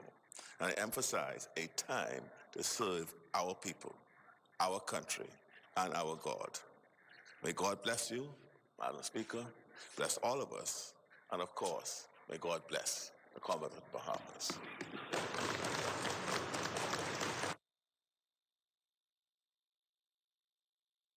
Honorable Member for Cat Island, Rumkey, and San Salvador. Is that a communication that you would like to be tabled? I will table, Madam Speaker. Yes. Thank you. Clerk, order that the document be brought up.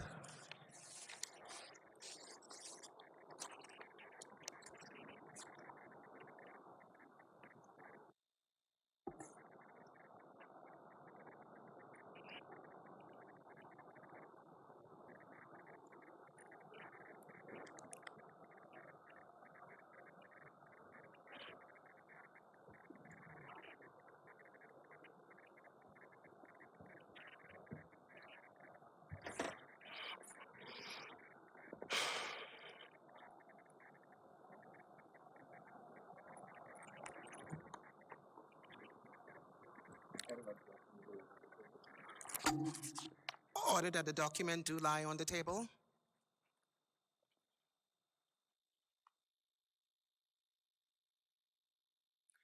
I now invite honorable members to elect from among yourselves a member to be the Deputy Speaker.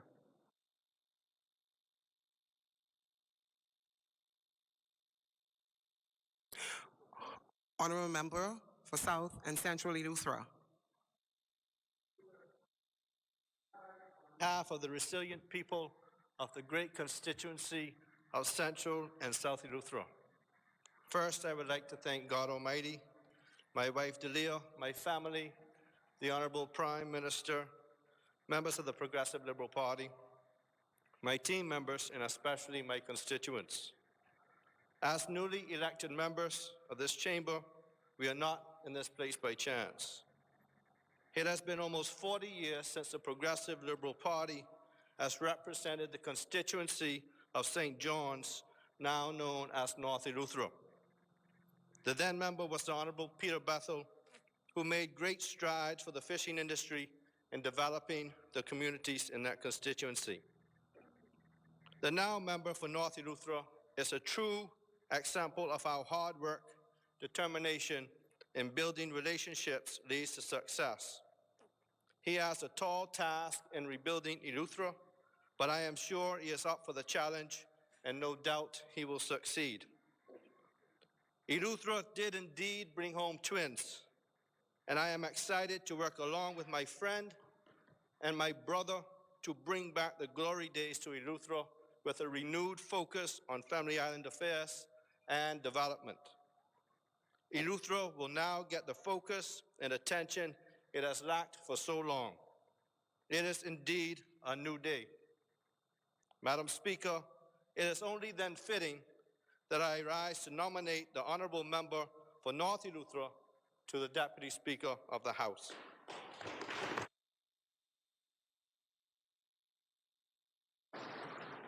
Is there a seconder?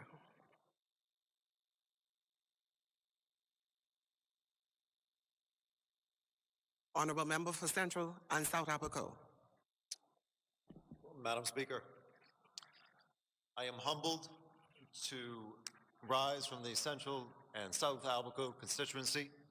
I'm here to serve my fellow Abiconians. I would like to thank my family, my team, particularly my fellow Abiconians for putting me in a place to bring Apico back from the ashes. We have been severely distressed.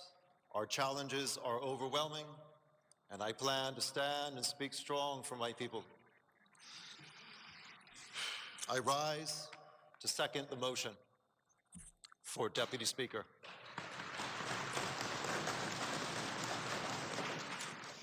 It has been moved and seconded that the honorable member for North Eleuthera be elected Deputy Speaker of the House. As many are in favor will remain seated. Those opposed will stand. The honorable member for North Eleuthera has been elected Deputy Speaker of the House. I congratulate the member for North Eleuthera and invite you now to bring brief remarks. Good day. It is truly a new day. Although I am a man of very few words, I'm humbled and honored. Thank you for the privilege of addressing such a high-level and distinguished audience. It is with great pleasure that I accept this post as the Deputy Speaker of the House, and I will do my endeavor best to make sure that order is kept. And I warn you members, be careful. We are here to do the people's work, and you have to take the chip off your shoulder. It's not yellow, it's not red, it's not green. It's time to put the Bahamian people back into this Parliament House and make this a truly honorable house. I will do my endeavor best to make sure that order is kept, this distinguished house, and be fair to all individuals involved. I look forward to being your humble servant, and may God bless the Commonwealth of the Bahamas.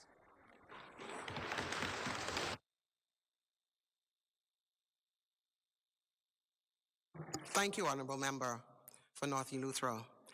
I will now appoint the following members to be a committee to wait on His Excellency, the Governor General.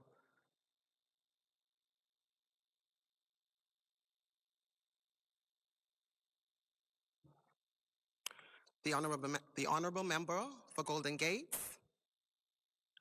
the Honorable Member for Central and South Eleuthera, and the Honorable Member for St. Barnabas. You will inform His Excellency that the House has proceeded to the election of its Speaker, and I, Patricia DeVoe, Member of Parliament for the Bamboo Town constituency, have been so elected. You will also advise His Excellency that the House desires to know when His Excellency will be pleased to receive members of the House of Assembly in the precincts of the Senate in the Convention Center at Bahamas.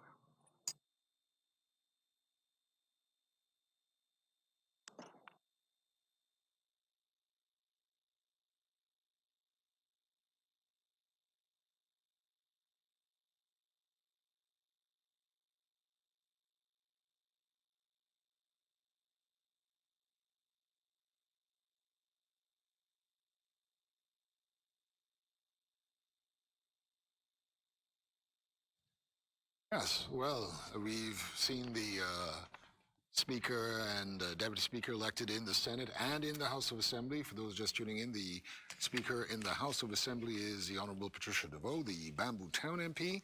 The Deputy Speaker, Sylvanus Petty from North Eleuthera. And committee members from the House, Pierre Glover Roll, Clay Sweeting, Shannon Dunn Cartwright, will head to the Governor General, as are the Senate committee members, Darren Pickstock, Kirk Russell, and Maxine Seymour. So the time to hear the speech from the throne is very near indeed. I believe they're on their way to wait on His Excellency, and I suspect that in short order they will return, and the Governor will appear, and the Prime Minister will present the speech to the Governor General, and he will proceed to read it. I am expecting great things to be in it, and guess we'll wait and see. We did hear a bit from the Prime Minister, though, in a short congratulatory address. And he spoke about this of being the day of reckoning. He says a day of reckoning is here. Well, you know, the campaign is over. And lots of things were said by campaigners, members of Parliament to be. And what I believe the Prime Minister is saying, he's been given the mandate of the Bahamian people to govern, and he intends to do it with distinction. I believe he is capable of that, and I am looking forward to great things from him and indeed his government. Members of Parliament who have not been given ministerial positions will certainly be expecting ministers to assist them to the extent that they're able to do some things in their constituency which would have to be done by the government. And so a lot of people think that parliamentarians or MP could do things out of their pocket. They can't. So they expect that whatever resources is available to the government would be shared in the various constituencies to the extent that the Minister of Finance finds that possible. And so at the end of 5 years, no member of Parliament should have to say, well, I wasn't able to do nothing because that'll be a sin. So there should be something, even if it's not what you expected it to be. It's got to be something, so that at least you have a record on which you can at least present yourself again to the electorate for re-election. Because the Bahamian people are impatient, you know. I've seen the impatience. They are not going to be happy to hear, I couldn't do nothing because my hands were tied. Tied? What you come back for then? I mean, to tie it more? So, you know, you could be a one-time MP if you come with that excuse. And so given my advice to a few of my younger brothers in Parliament. And what I say to them is, listen, you were elected to serve a particular people, constituency, so to speak. Let them hear you speaking for them. See, because if you don't get nothing, they got somebody else to blame. But if they never hear you, you just warm and seat. When you come to the house, you don't say nothing. You just come and go. Yeah, that means knowing your constituency and your constituents well. Yes. And I'm telling you, they want to hear you speak on their behalf of their needs, of their expectation. And if nothing happens, at least you can go and say, listen, I have done my part. You understand what I'm saying? So, you know, that was my mantra. Every time I get up, I speak for Auckland's and Crooked Island them. And I was happy to do that. Not because I got everything I desired, but I was a champion for them. And I got some things done. And my record speaks for itself. And so go, brothers and sisters, do your best. And let the people who elected you feel that you are trying hard to represent them. Absolutely. We're still getting shots of the House of Assembly on our screens there, but those committee members from both the House and the Senate should have left by now. Oh, I'm sure they've gone. To the ballroom where the Governor General will give the speech from the throne. Now, I'm sure because the Governor General might already be in the precincts of the parliamentary proceedings, he wouldn't be long before he sends the message to the House and invite the House of Assembly members to join him in the Senate, so to speak, or in the precincts of the Senate. Absolutely. That's right. And before we go, we're going to soon go back to Shashina Roll. Yeah. But let's point out the importance of the Governor General not being able to enter the House of Assembly. No, he has never, well, it may be before my time, but I've never seen a Governor General in the precincts of the House of Assembly. You know, I'm sure there's no writings as to why. I've not seen it in any writings, but because he is the chief representative of the people, he doesn't have to go there to do what needs to be done on the people's behalf. Members of Parliament must go there to do what needs to be done for the people, but he makes declarations. And that's done in the upper chamber. Is done off from his office as Governor General. And so after the speech from the throne, you would probably only hear from him acting on the advice of the Prime Minister. And he does that from his office generally. Let's go now to and see what the mood is like there at Bahamas. Shashina.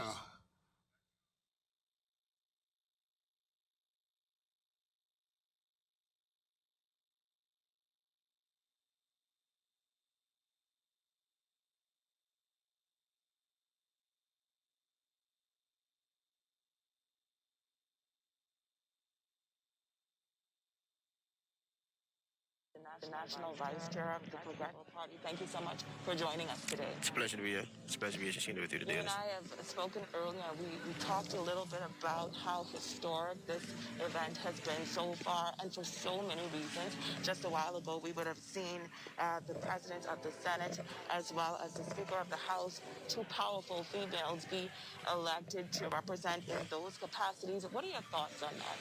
Oh, it's truly refreshing, and it's historic moment truly in our country to see two women being elevated to this high office, the Speaker of the House and President of the Senate. This is what they've been fighting for many years now, and to have them serving in this capacity as both Speaker and President is truly amazing.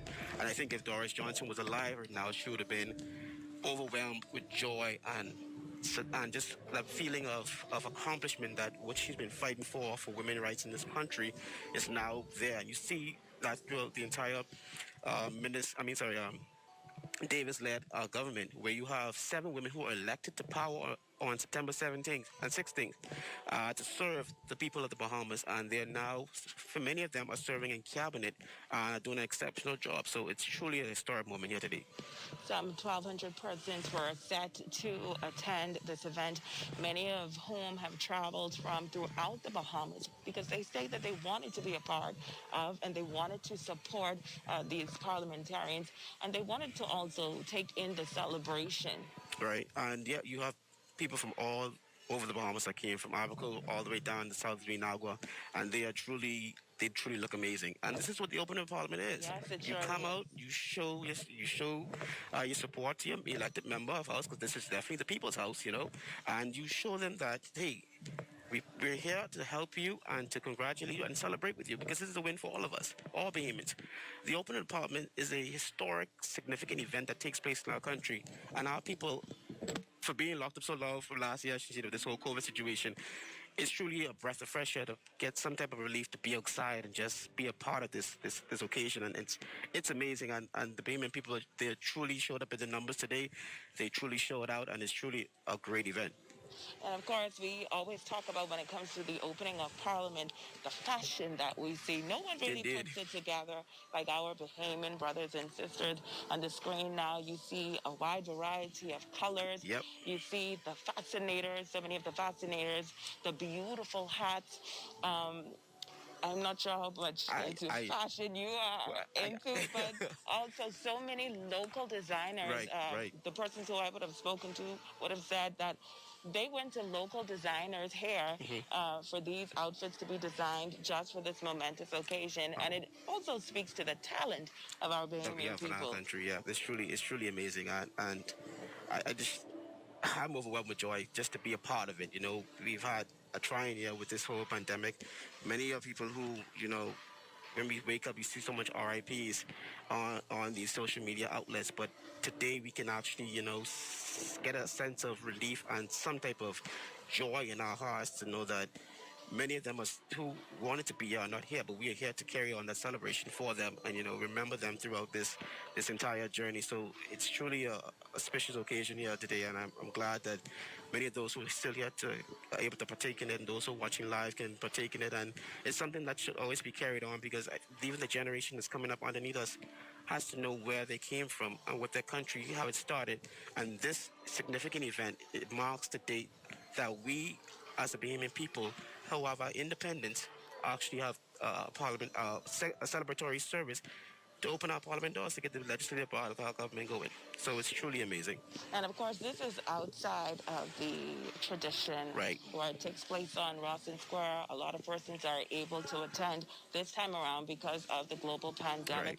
Everything has been set up differently, but we have to give kudos to the organizers Right. and the protocol officers, even to the Royal Bahamas Police Force, for being out in full force and ensuring that the social distancing has been maintained. Here at Bahama, our 3 rooms Right. were specifically reserved.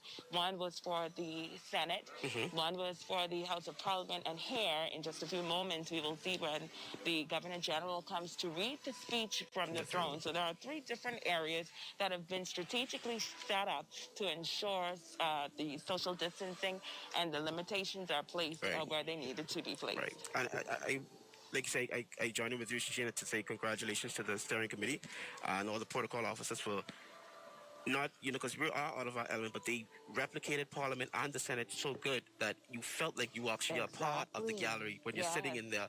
And that's truly a feeling of history and joy just to be a part of that, to know that I am actually, we're not in the halls, but you made me feel, by recreating the event, made me feel a part of the Senate and a part of the House of Assembly. And now we're going to actually witness the reading of the speech from the throne from the Governor General in just a few moments. They have their 2 former cabinet ministers, Kaylis Roll and Dr. Danny Johnson. Earlier, we would have also seen the former Prime Minister, the Right Honorable Perry Gladstone Christie, along with his family members of the judiciary. So many persons are here to take in the sights and sounds of this opening of Parliament. Also, Who do you have there? The former Governor General. Oh my Oh man, gosh, Lady P. always so elegantly Always. dressed, sitting there. Last time around, 5 years ago, it would have been her who would have read that speech From the throne. from the throne. We are now going to take it to the Senate. Of the Bahamas as practicable, and whereas it is not convenient to convene the next session of Parliament in the city of Nassau as proclaimed in the said proclamation, be it now therefore resolved that this Senate adjourns to meet later today at such time and place, be it in the precincts of the Senate in the Convention Center at Bahamas, or at such other place as is appointed by His Excellency, the Governor General. Is there a seconder?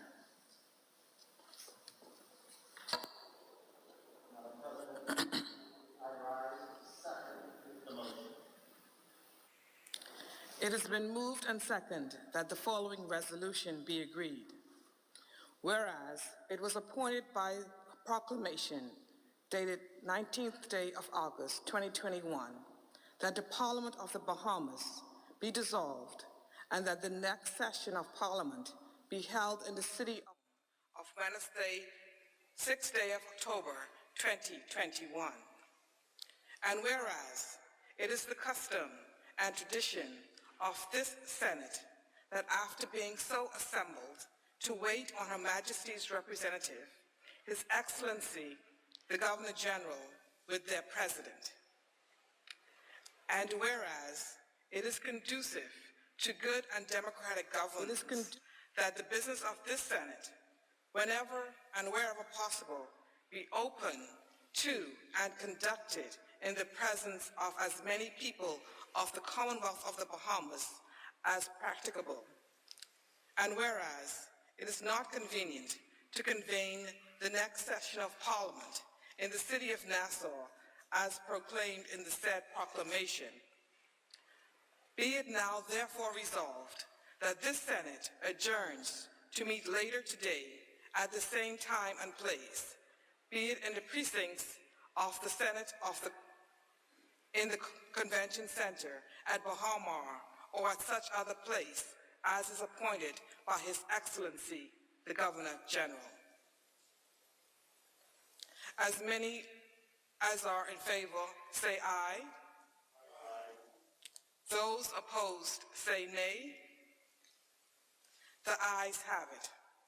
The resolution is agreed. This meeting is adjourned. We will now proceed to the Convention Center at Bahamas to await the arrival of His Excellency. All rise. We will leave in succession the clerks and Madam President, followed by the side to the right, and they'll be followed by the side to the left. Once the procedure in the chamber in the Convention Center is completed, we will return here, all senators, we will return here to complete the business of the Senate.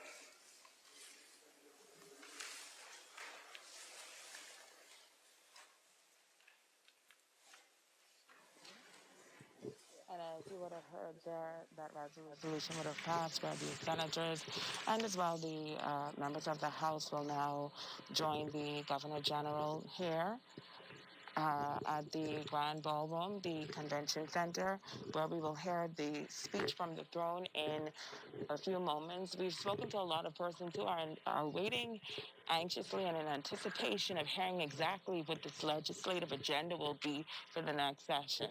Right, and indeed, we certainly see a new day that's here.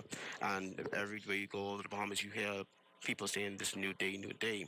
So they're ready for the government to work to get us to that new day. And I certainly think that the legislative part of it it's a major part of it that needs to get started in order for us to actually start the process of getting to that new day that we talked about.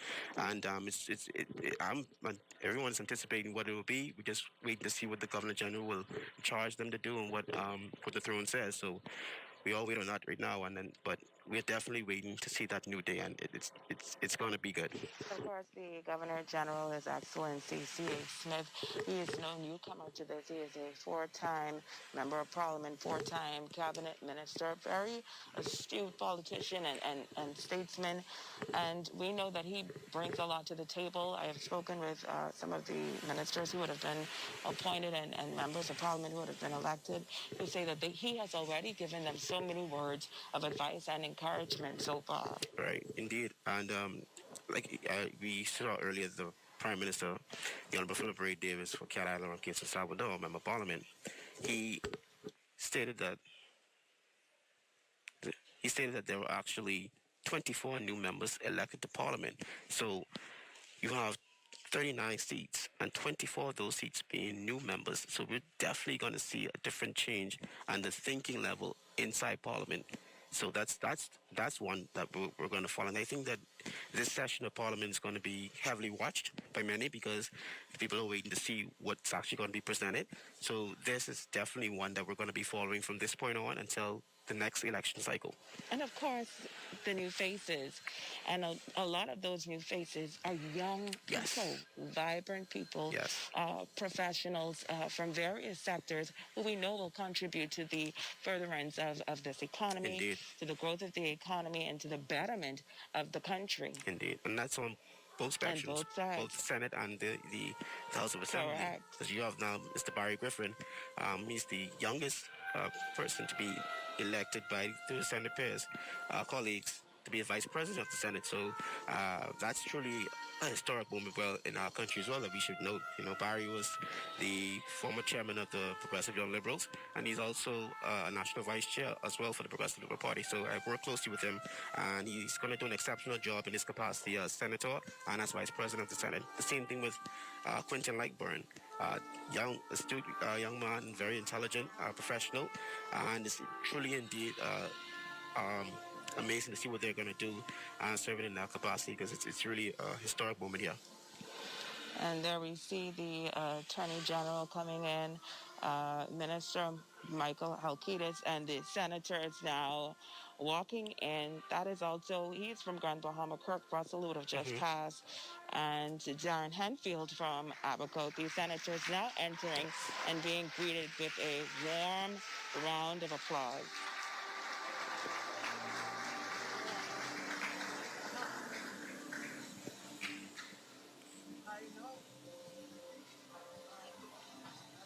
And then you have it's led by the President of the Senate, Mr. Shell Adley, and the Vice President following right behind him, Mr. Barry Griffin. And of course, it has to be a special feeling. We would have spoken with some of the mothers, Jomo Campbell and Jamal Strawn, all of them who said that they are so proud of their children. They are here today to represent them. And so many family members and supporters also proud to be a part of this opening of Parliament. Indeed, you know, it's always a parent's joy to see that their children excel inside their life, you know, and that just brings happiness to them, you know, that they are doing something good and positive in their country to give back. And it's truly I can't imagine the feeling they're going through right now to see that their child and their family member is actually here doing something great for their country, and that ought to be complimented, definitely. And of course, we feel the sense of pride coming here from the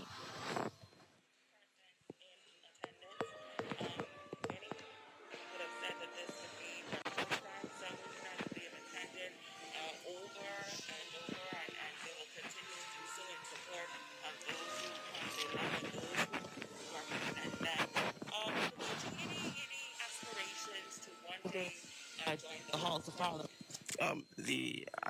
I love to serve my people, and since I came back and joined the Progressive Liberal Party, I've been working in the capacity to serve, and the aspirations are there to definitely see me in the halls one day when it comes. And again, in just a few moments, we are expected to see the Governor General, who will also be accompanied by Lady Paris and his spouse, who will go and make his way to make that anticipated speech from the throne.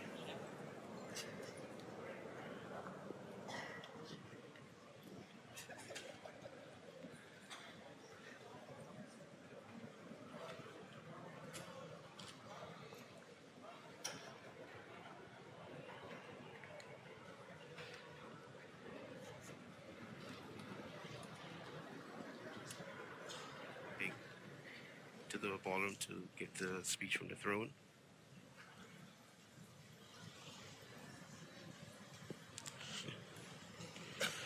All right. Okay. And he's walking with his lovely wife, heading this way now to make that speech. And people are anticipating what he's going to actually be saying and what he'll be doing. So he's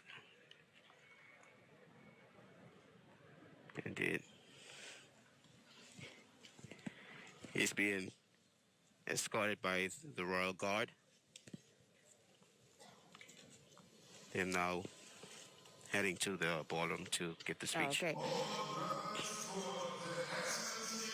The Governor General and Lady Smith.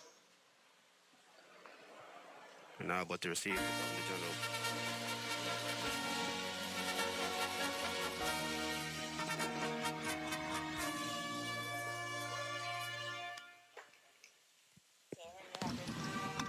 Royal Bahamas Police Force and Defense Force, Guard of Honor, were in their positions earlier for the arrival of Their Excellencies, the Most Honorable Sir Cornelius Alvin Smith of the Commonwealth of the Bahamas and Lady Clara Smith.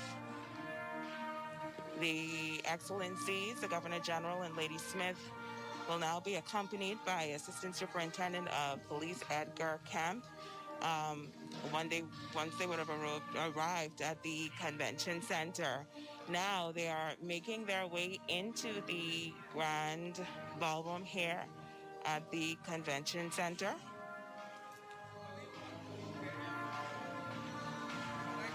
They will be received by the Chief Justice, Mr. Paul Rule, Provost Marshal, Dr.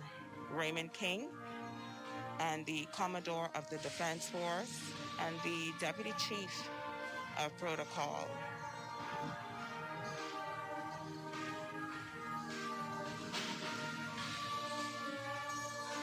As you know, Duran, the expectations now are extremely high. The needs are great. And right after this, it means that we now move on to conduct the business of the people. Indeed. Now that you have a week-long of celebrations, swearing-ins, and appointments to cabinet ministers, and now you have the official opening of Parliament, the work truly begins now to get that started on behalf of the Bahamian people. So we do have a lot that's going on in our country, and it's going to take all hands on deck to get it done. But Bahamian people are tasked. And as we can hear being played by the Royal Bahamas Police and Defense Forces, one God, one people, one Bahamas. We couldn't say it any better at a time like this. Yeah, Elections indeed. are now over, and so we move together in unity as one. Yes, indeed. There you have it, the Governor General, His Excellency Cornelius A. Smith.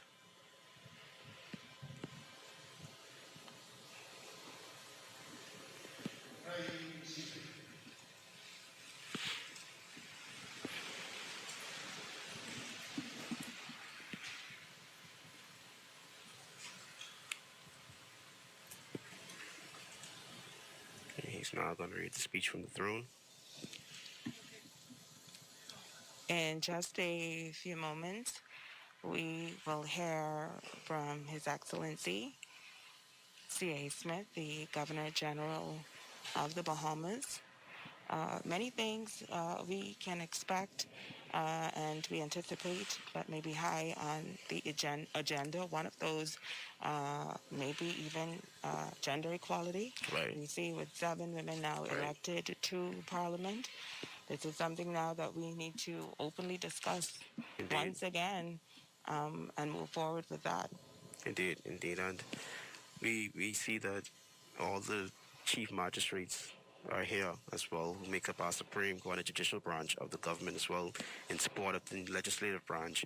And it shows you that everything that they're ready to work on, ready to get things going. But we do have a task ahead of us, and we as the Bahamian people, you know, we have to keep these members of Parliament feet to the fire, because they're the ones we elected to represent us. And once we do that and we work together as one, Yes, they may be the government, but we are the people, and we have to work together as one to bring our country out of this state. The nation's leader, Prime Minister Philip Davis, also addressing the parliamentarians in the House of Assembly this morning, and he congratulated the Speaker, Patricia DeVoe, who is also from Cat Island. He said that that was indeed a proud moment for him as well, as he reposed his faith and his confidence in what she will be able to do moving forward. We also saw where the Deputy Speaker made it clear that going forward, everything will be done in decency and in order. And he was quite stern about that as well. Yes, so you're going to see a totally different parliament this time around, where you have a strong and stern speaker and a stronger and stern deputy to keep order and decency inside the honorable chambers and honorable house. And it's truly an amazing feeling to see that that's actually being back restored. And also, too, you have the member for...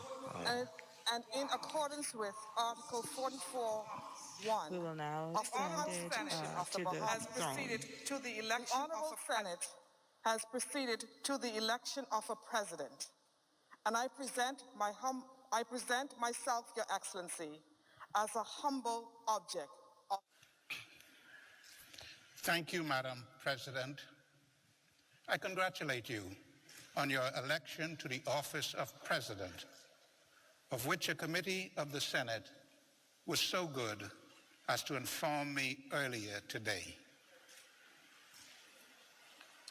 May it please Your Excellency, I have now, in the name and on behalf of members of the Honorable Senate, to lay claim by humble petition to their ancient and undoubted rights and privileges, particularly that their persons may be free from arrest and molestation, that they may enjoy freedom of speech in all their debates, that they may have access to Your Excellency's person whenever occasion may require, and that all their proceedings may have Your Excellency's most favorable construction.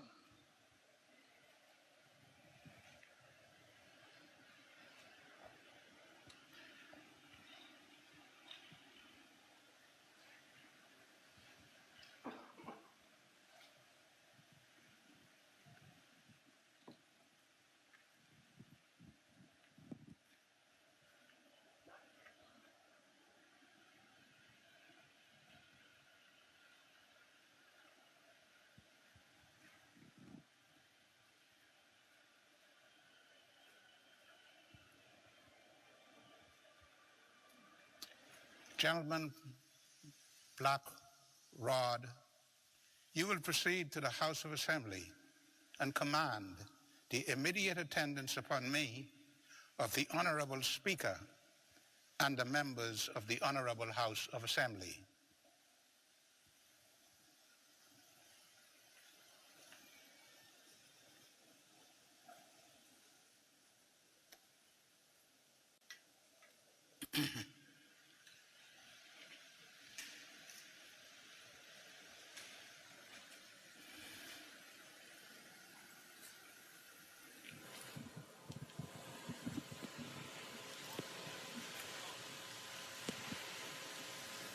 All right, so I And see... for the members of the House of Assembly, they are just outside of the Convention Center and will shortly join the Governor General in just a few moments.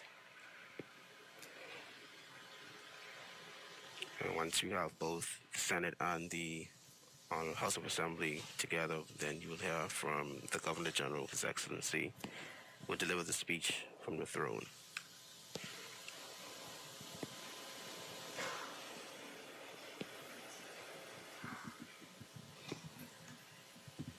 Today remains, as we would have said before, an historic day.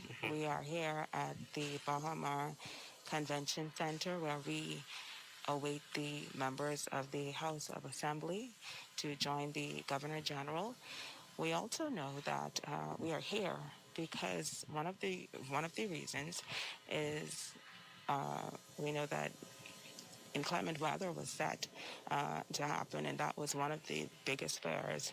I understand now that the rain has started to come down, and so thankfully we are indoors. They could Where see it the coming out. ceremonies, yes, where the ceremonies will continue. Yeah.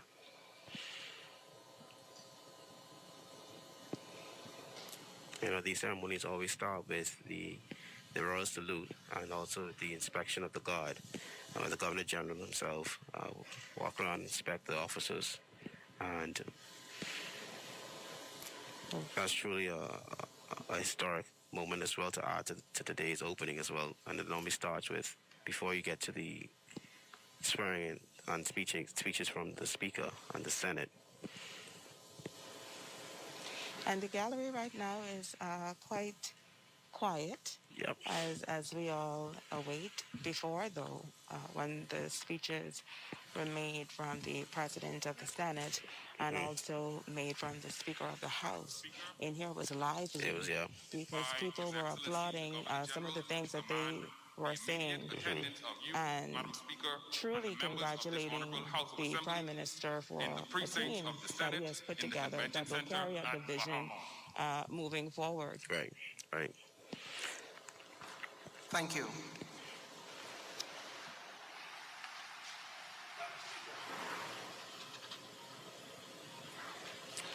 I think they were just, everyone was caught up in the excitement, and even with the swearing in, when the members of the Parliament were taking their oaths, you hear how lively they were to be a part of that. A lot of them cheering for their MPs who they elected to the Honourable House, and even with some of these Senate appointments, they that the were Parliament of the lively Bahamas be dissolved, and that the next session of Parliament be held in the city of Nassau, and shall commence in the forenoon of Wednesday, 6th day of October 2021. And whereas it was appointed by the said proclamation that this honorable House, after being duly constituted, by the election of members thereto, should meet on the 6th day of October 2021, and whereas it is not convenient to convene the next session of Parliament in the city of Nassau as proclaimed in the said proclamation, and whereas it is the custom and tradition of this House that after being so constituted, to inform Her Majesty's representative, His Excellency the Governor General, of that fact, and to know when he will be pleased to receive the Honorable House with its Speaker. And whereas it is conducive to good and democratic governance, that the business of this House, whenever and wherever possible, be open to and conducted in the presence of as many citizens of the Commonwealth of the Bahamas as practicable, and whereas His Excellency the Governor General has summoned the attendance of members of the House of Assembly to the precincts of the Senate in the Convention Center at Bahamas, be it now therefore resolved that this Honorable House do now adjourn to meet immediately in the precincts of the Senate in the Convention Center at Bahamas, as is commanded by His Excellency the Governor General, where he will receive the Honorable House with his Speaker. I so move. Is there a seconder?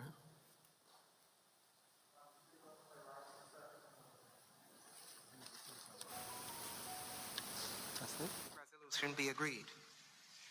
Whereas it was appointed by proclamation dated the 19th day of August 2021 that the Parliament of the Bahamas be dissolved, and that the next session of Parliament be held in the city of Nassau and shall commence in the forenoon of Wednesday, 6th day of October 2021.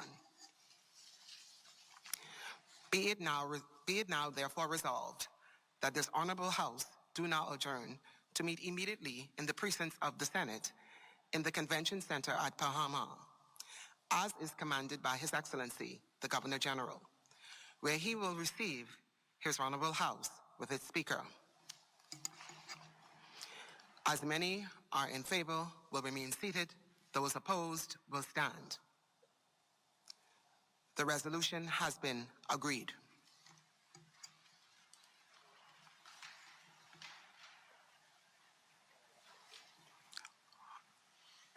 All rise.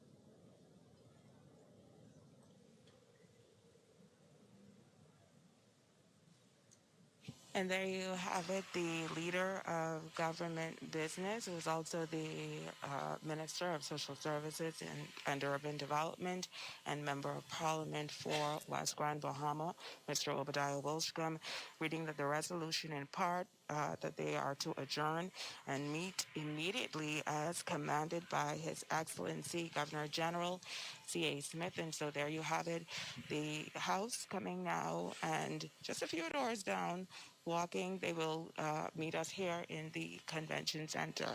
Right. If this was a normal day in Parliament, you'll see them to come out the chamber of the House of Assembly, walk down the side, around the corner, come around Rawson Square, greet the Governor General, then they'll all take their seats and wait for the Governor General to address the nation and them and charge them with the duty for the speech from the throne. So it's quite different here today. They'll be walking down the hall from one ballroom into the next ballroom to greet the Governor General to receive that speech from the throne. So it's truly, that's truly an historic event still today, as they do so right now.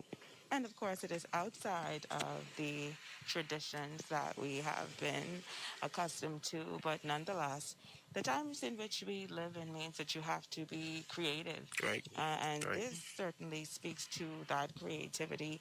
Again, we spoke about and spoke to about the protocol officers who have done an extremely tremendous job in ensuring that everything that is happening now takes place in a way with safety first in mind. Indeed. I would have had an opportunity to speak with the leader of government business, and he said as they planned today's event, that was the focus, to ensure that this is done with over 1,000 persons in attendance. Right. You have to ensure that safety was key.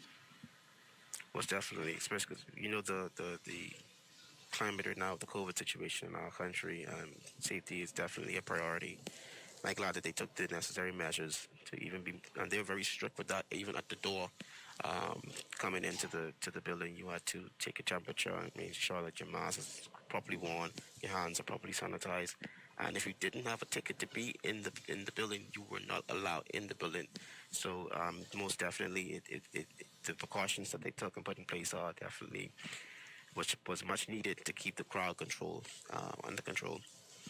There you have on the screen, that is Kurt Hollingsworthy would have been the candidate for Marco City. Yeah. He was not successful, but he is still here in attendance, of course, to show his support. And you have, I saw a few of the candidates who was not successful in this election from the Progressive Party actually came out to support their friends and their party members who were now members of Parliament in their take the oath for the House of Assembly to serve. So it's truly amazing to see that the support is definitely there, and also a lot of the former parliamentarians and members of Parliament. The Honourable Leslie Miller was here, and Nikita Daddy Johnson was here as well, and the former Prime Minister Perry Christie was also here in attendance to this event today. So it's good to see that the support from the former members of Parliament and those who We will served. now send it back to the podium.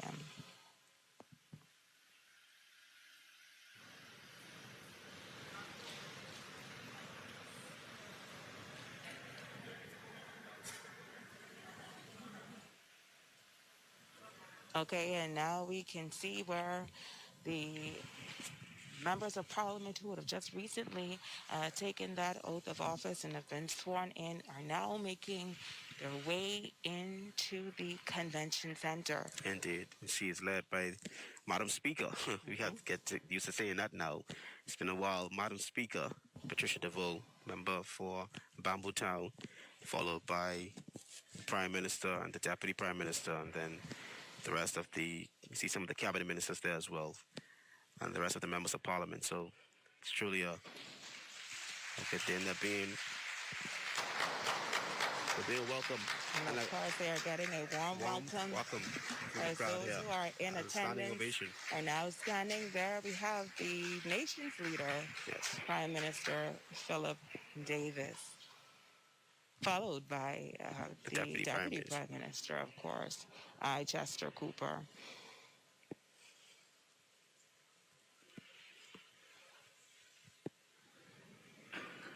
And this is how it would have been set up. See two sides of Parliament, and you have the middle where Queen Victoria's statue is. The Governor General would have been seated right there. The members of the House of Assembly would have been on one side, and the Senate would have been sitting on the opposite side, where you have the red carpet drawn out to lead the road to the Governor General. I also saw just a few moments ago the now opposition leader, the former Prime Minister, also making his way in. Yes, and too, the opposition job is very important as well when you're in the House of Assembly, because they're all members of Parliament. So you represent the Queen as well, so official opposition, and you have a duty to carry out your tasks as well for the BMP, because they still elected you to Parliament to serve. So you have to still do your job that you were elected to too. Now you may not have been to government, but you still was elected to Parliament to serve on behalf of the people which you represent. So they have a very great task ahead of them too. And of course, that task is to ensure that the government is kept accountable. And for what they're doing. Indeed. That is extremely important. The Prime Minister there again, standing next to him, the Deputy Prime Minister, and then of course you have Fred Mitchell. The member of Parliament for Fox Hill. Yeah, he's probably one of the longest serving members of Parliament we have actually in here. Fred, well, that's if you include Senate and the House of Assembly. Fred Mitchell is the longest serving parliamentarian that's actually here now. In the exercise of their undoubted rights and privileges, and in accordance with Article 50, subsection 1 of the Constitution, the Honourable House of Assembly have proceeded to the election of a Speaker, and I present myself to Your Excellency as the humble object of their choice. Thank you, Madam Speaker. I congratulate you on your election to the office of Speaker, of which a committee of the House was so good as to inform me earlier today.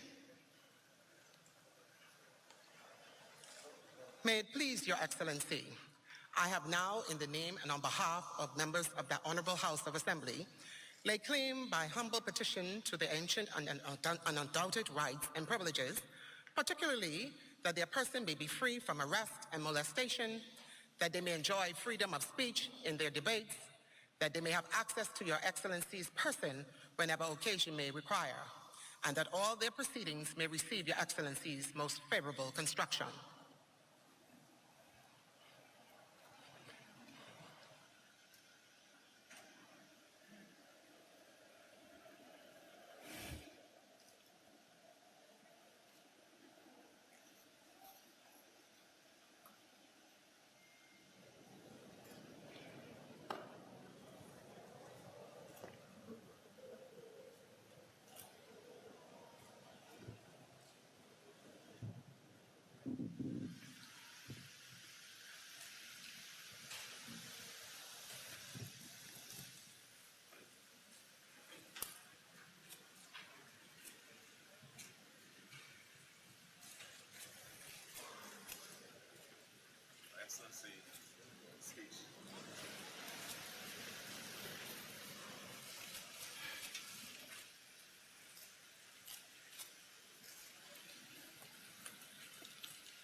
Madam President and honorable senators, Madam Speaker, and members of the Honorable House of Assembly, just 22 years ago, 22 days ago,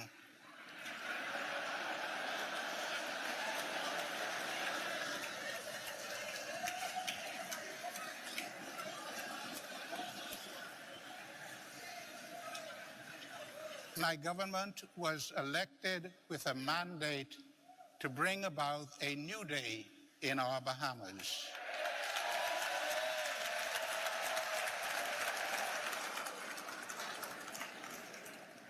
It is clear from the results of the election that Bahamians demand transformational change.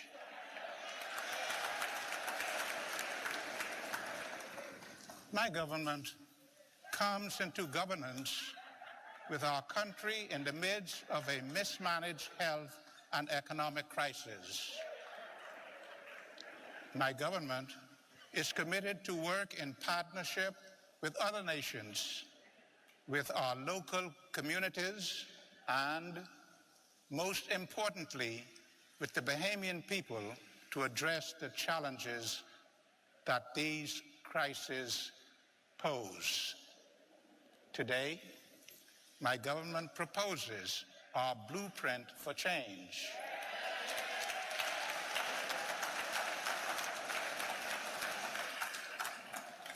My government is committed to executing good governance established on the principles of transparency, integrity, and accountability.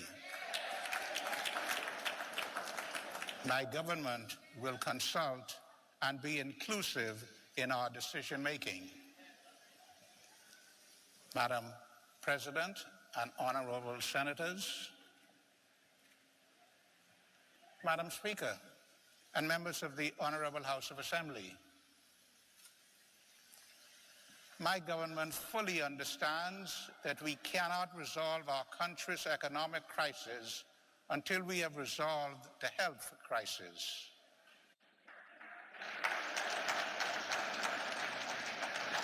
The COVID-19 crisis has exposed many of the weaknesses and vulnerabilities of our health care system.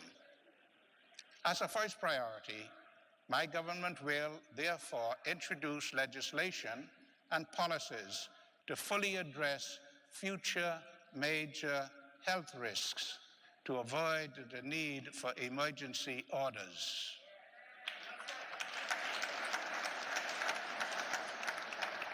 My government will make investments in healthcare infrastructure throughout the Bahamas and ensure that family island clinics are properly equipped, inclusive of the capacity for telemedicine.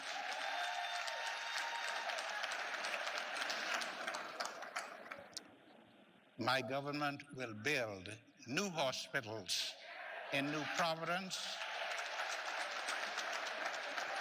and Grand Bahama through public-private partnerships. My government will prioritize public health and wellness initiatives and will move more aggressively to introduce catastrophic health care insurance to make health care more affordable and to address the mental health issues in our country. My government also recognizes, applauds, and expresses its gratitude to the doctors, the nurses, other frontline workers, and volunteers for their meritorious and selfless service during this pandemic.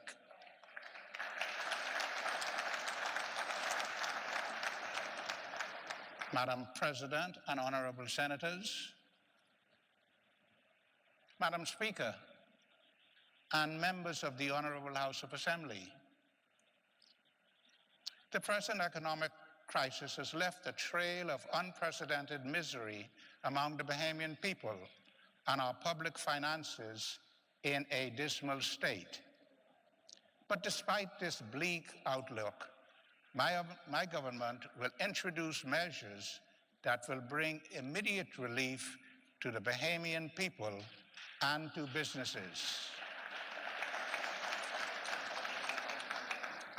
My government will amend the VAT Act to lower the rate of VAT across the board to 10%.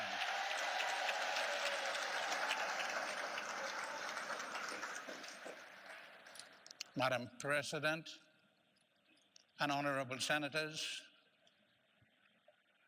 Madam Speaker, and members of the Honorable House of Assembly,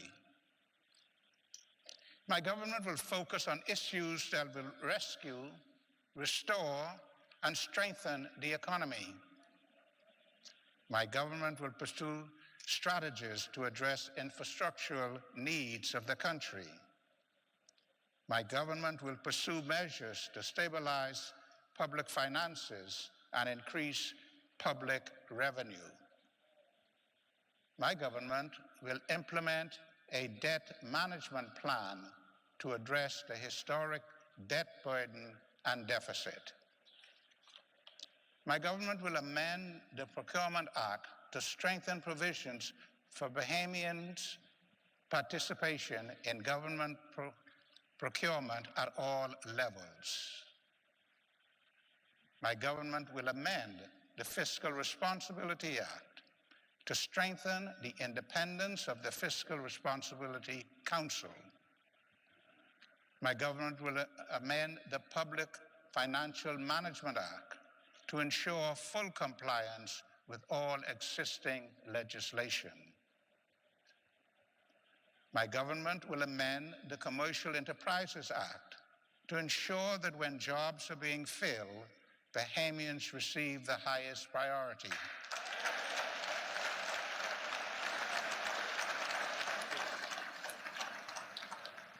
My government will also introduce measures to encourage renewable energy industries in solar, wind, wave, and ocean thermal energy.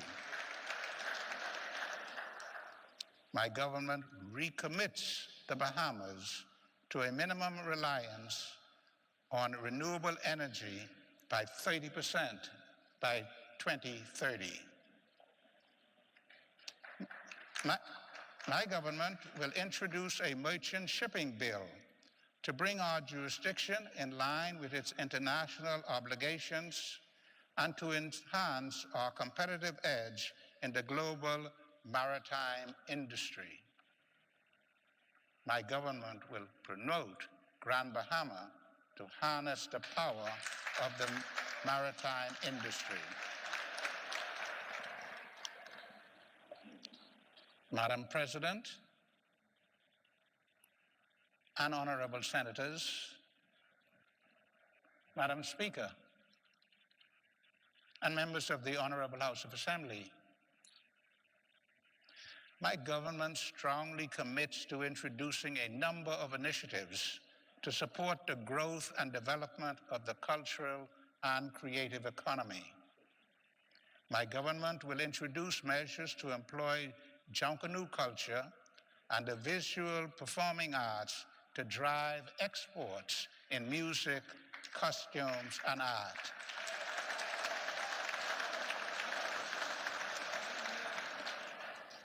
My government will relaunch and formalize the Sports in Paradise program to encourage major international sports federations and leagues to use the Bahamas as a base.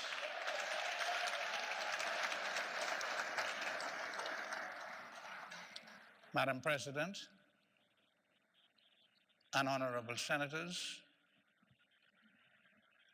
Madam Speaker, and members of the Honorable House of Assembly,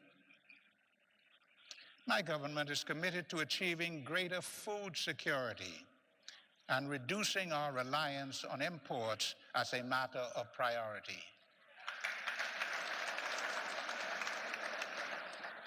My government will introduce a regulatory framework for the cannabis industry.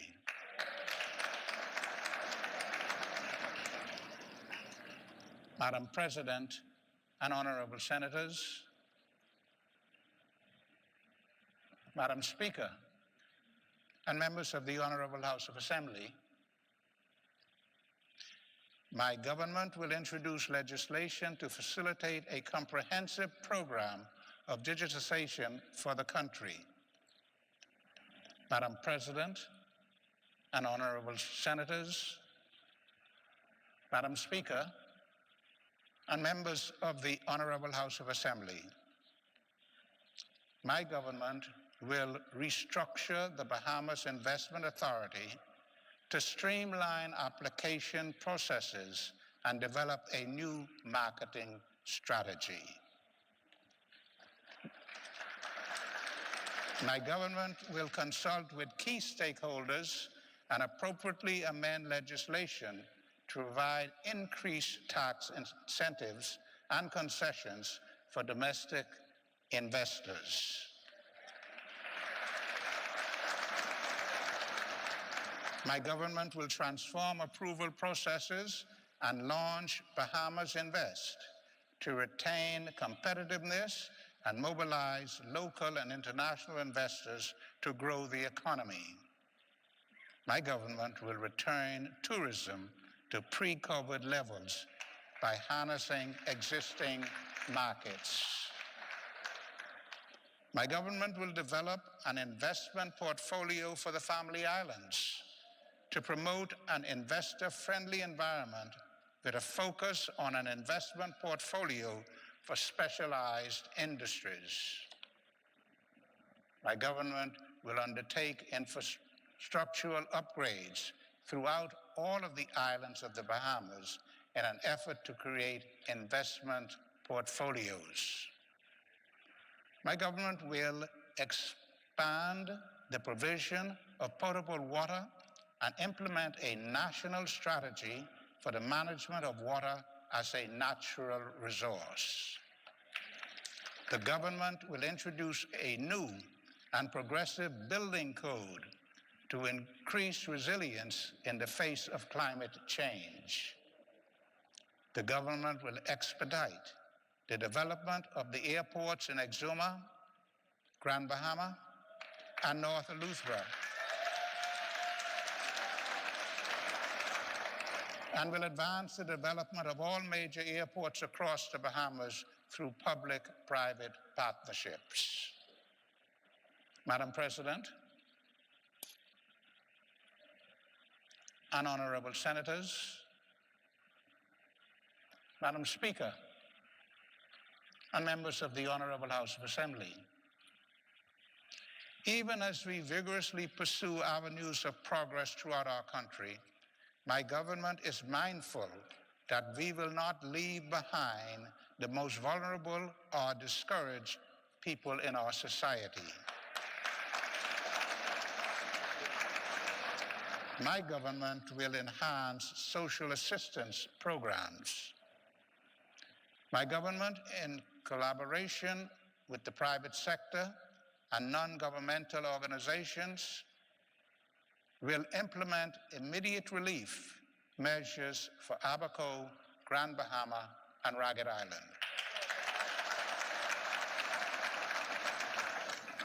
Through partnerships with social services, urban renewal, and civil society, including the churches, my government will work to ensure that every Bahamian has life skills, food to eat, clean water, and a roof over their heads.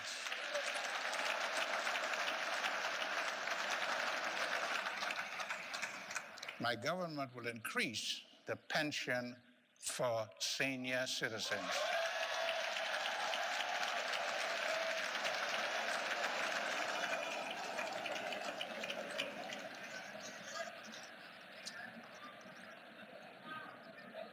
My government will increase the benefits for persons with disabilities and ensure that the provisions of the Persons with Disabilities Equal Opportunities Act are fully implemented and enforced. My government will introduce legislation for the protection of consumers. And my government will increase the minimum wage and phase in a livable wage.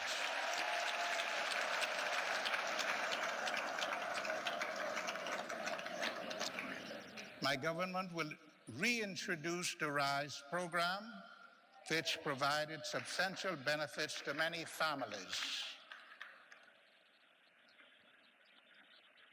My government will work with all stakeholders to bring relief to mortgage and rent payers to prevent an increase in and reduce homelessness. My government will introduce legislation to provide for the establishment of an urban renewal authority to improve the quality of life for residents throughout the Bahamas.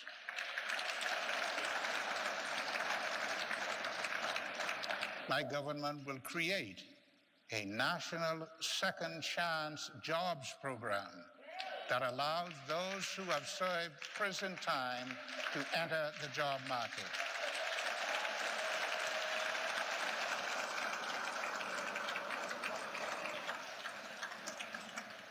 And as a part of the Second Chance program, my government will expunge the records of those young people convicted of minor offenses related to the use of marijuana so that they may more easily rejoin the formal productive economy. Madam President and honorable senators, Madam Speaker, and members of the Honorable House of Assembly,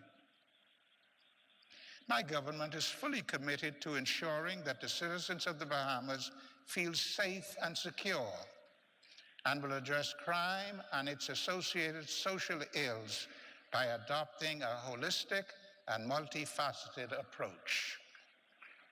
My government will continue to strengthen the Royal Bahamas Police Force to battle crime and preserve the peace, and the Royal Bahamas Defense Force to better defend our territorial sovereignty. My government will transform the Bahamas Correctional Services into a rehabilitative institution in alignment with its mandate.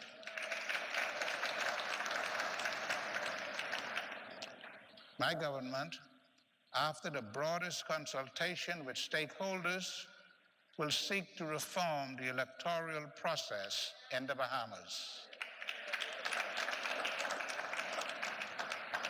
Madam President and honorable senators, Madam Speaker, and members of the Honorable House of Assembly, my government is fully committed to ensuring that our economy works for all Bahamians. And so my government will amend the Hotels Encouragement Act to provide better incentives for Bahamian-owned and joint venture boutique hotels and related tourism offerings. My government will introduce legislation to create tax incentives for small and medium-sized enterprises owned by Bahamians. My government will reestablish harmonious relations between labor, employers, and the government. My government will ensure that all labor issues are addressed as a matter of priority.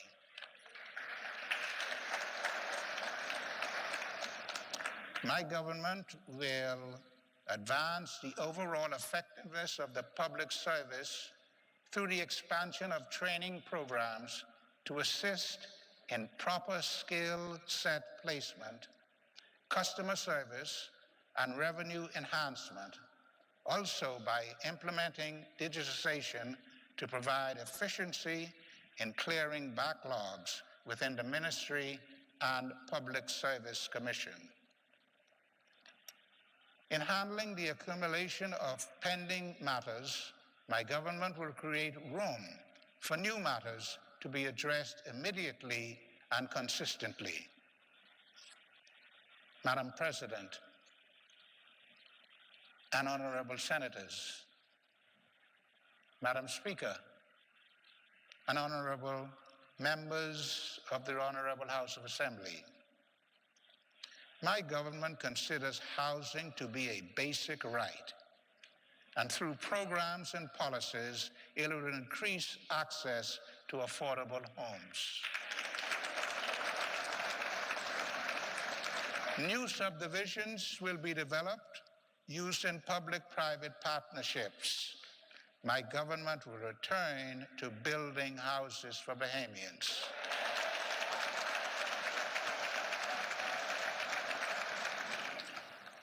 Madam President and honorable senators, Madam Speaker and members of the Honorable House of Assembly, my government will work to ensure that the natural resources of the Bahamas benefit our people.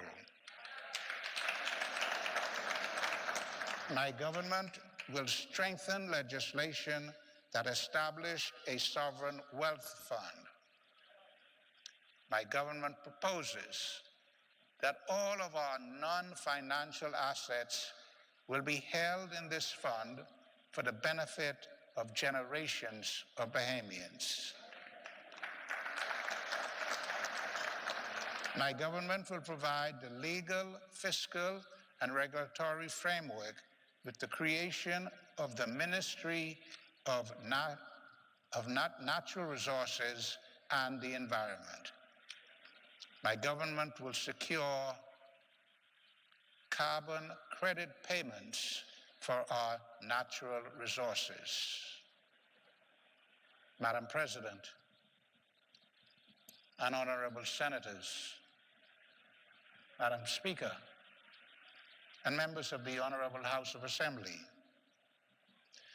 my government strongly reaffirms that universal and equitable access to quality education is key to our national development and to the fulfillment of each person's potentiality. My government is fully committed to support every young person in overcoming obstacles to digital learning and to restore in-person lessons as soon as it is safe and practical with health guidance. My government will also establish programs for monitoring and assisting high school dropouts so that immediate action is taken to ensure they continue to contribute to society as productive citizens.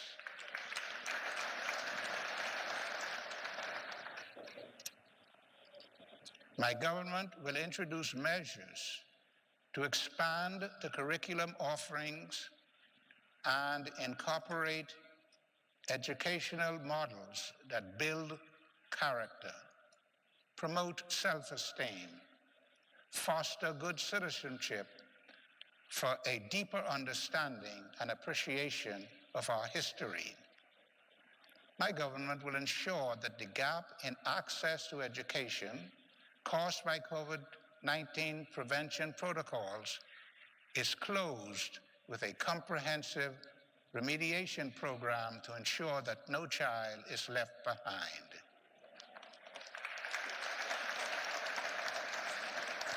My government will create magnet schools and specialty institutes for science, technology, engineering, the visual and performing arts, mathematics, financial literacy, and entrepreneurship. My government will amend the Education Act to provide for universal pre-primary education for 3- and 4-year-olds. Will consolidate the National Accreditation and Equivalency Council of the Bahamas and the Preschool and Daycare Council and specify homeschool modalities. Madam President and honorable senators, Madam Speaker, and members of the Honorable House of Assembly, the good health and well-being of our youth is of prime concern to my government, and so my government will invest in their development, encourage and support their participation in national life, and provide and promote opportunities for their future. My government will create national programs that tackle new threats to the well-being of young people, including issues of mental health, lack of self-confidence and identity, excessive social media consumption, and national identity and unity. My government will create a national first job program that allows young people between the age of 16 to 25 to gain a one-year government-subsidized placement in a field of national priority, including the new economies and trade. My government will launch the Community Youth Service and offer stipends for young Bahamians to provide service to NGOs and community groups. This can build a vital bridge between school and the job market. My government will establish a National Youth Guard in order for young people to receive technical training, enabling them to serve in a disaster response corps. Madam President, honorable senators, Madam Speaker, and members of the Honorable House of Assembly, my government will capitalize on the ongoing successes of the industrial sector on Grand Bahama and use the investment arm of the Ministry for Grand Bahama to create a one-stop shop to attract new, local, and direct foreign investment by way of duty-free concessions across the entire island.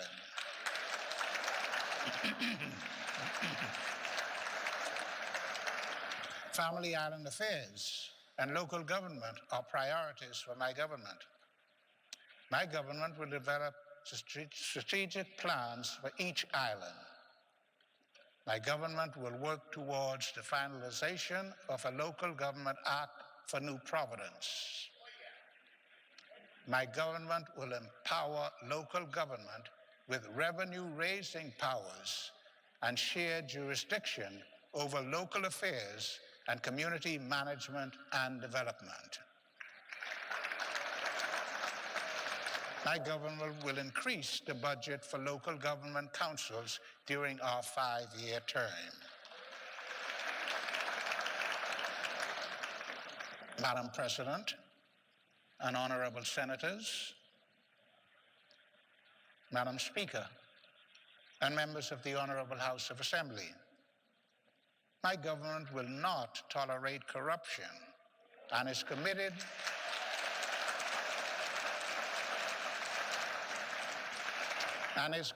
to introducing effective anti-corruption legislation. My government will govern for the many, not for the few.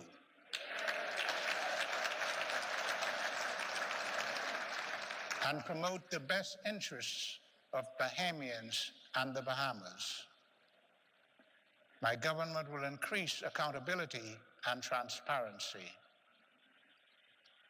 My government will fully implement the provisions of the Freedom of Information Act.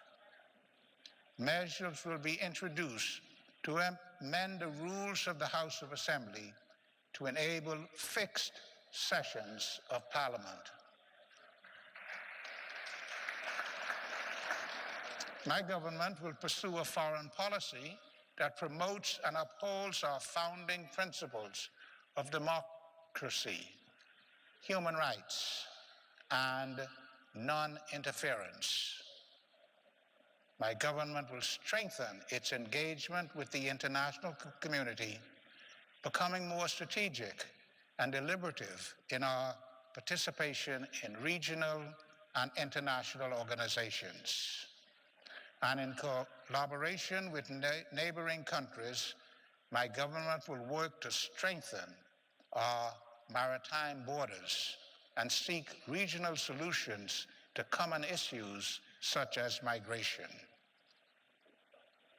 My government will deepen our relations with our bilateral and international partners and bring focused attention to the promotion of trade and investment and the provisions of technical assistance. My government will expand its reach in the global community by opening consulates and embassies, including the appointment of honorary consuls and non-resident envoys in key areas of the world to ensure that our interests are promoted and protected. Madam President and honorable senators,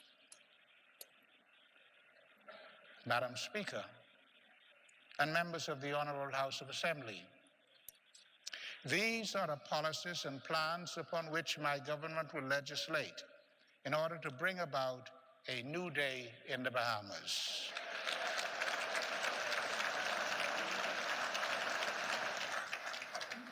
We look forward to working in partnership with the Bahamian people to bring about a healthier, wealthier, and wiser society.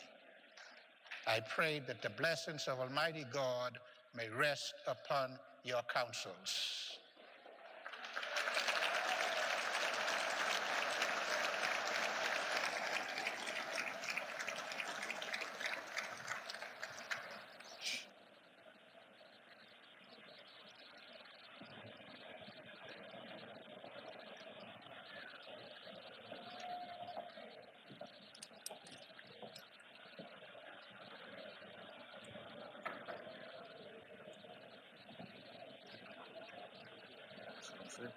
Thank you.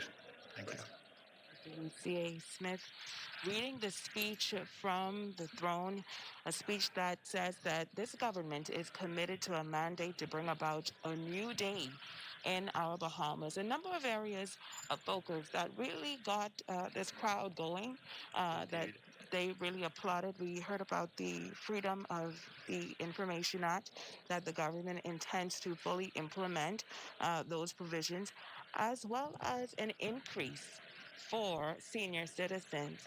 A loud applause for that. Indeed, you see it. You felt that when the Governor General made those remarks, that the room just lit up with when they heard that amazing announcement that this is what the government has planned in store for our senior citizens. So there is hope, and there is some type of focus for senior citizens inside the government's agenda. So that's pretty amazing and pretty awesome.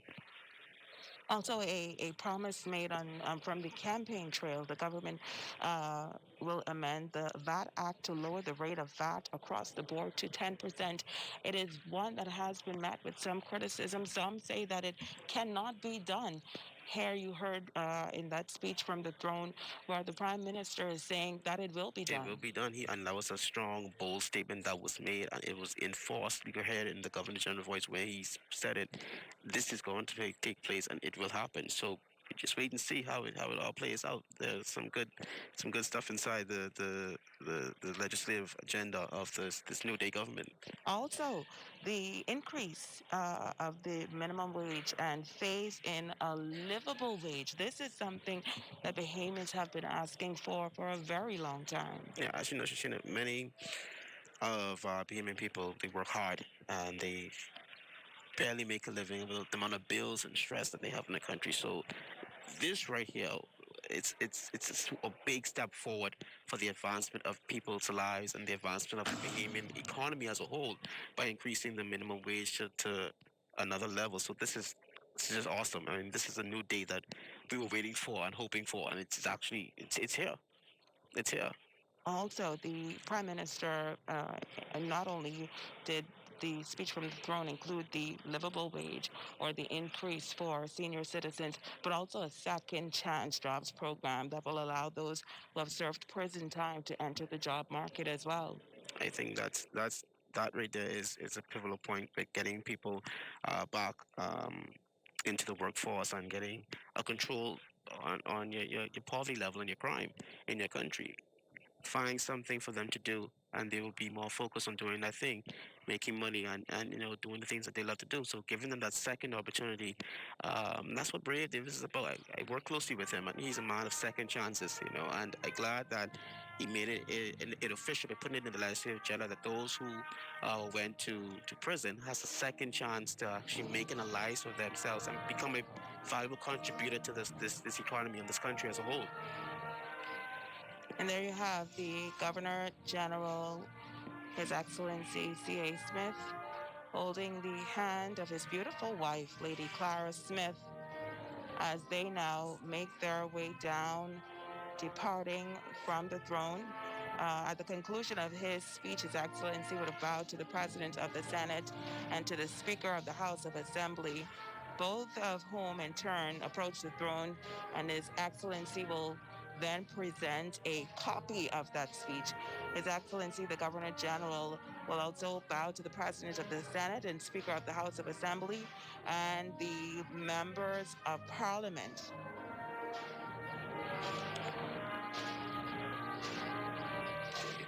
And again, we are listening to the beautiful sounds of the Royal Bahamas Defense Force Band, along with the Royal Bahamas Police Force Band.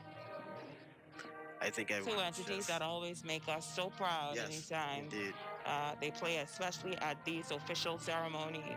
Indeed. We have the departure of the Speaker of the House and the honorable members of the House. There you have it, the newly elected Speaker of the House, Patricia DeVoe. Second female. Powerful woman. We heard that this is something that she has wanted for such a long time, to represent by being the Speaker of the House. Now she has that opportunity. So once you set your mind on your goal, you can achieve those dreams and goals that you have in life. Once you stay the course and you stay focused and determined, they can become reality. And her reality today is becoming the Speaker of the House of Assembly and the second female in the history of the Bahamas to hold that, and the first female in the Progressive Liberal Party to be nominated to the highest office.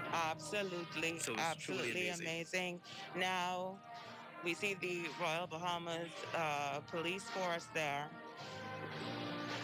And the Governor General and Lady Smith will also be preceded by the Provost Marshal, the Commodore, and then be attended by the Chief Justice as well. So they're getting ready now and of course, they are just outside of the convention center.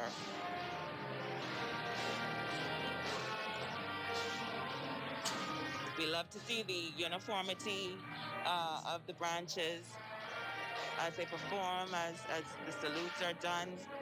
There you have on your screen the nation's leader, followed by his deputy right hand now.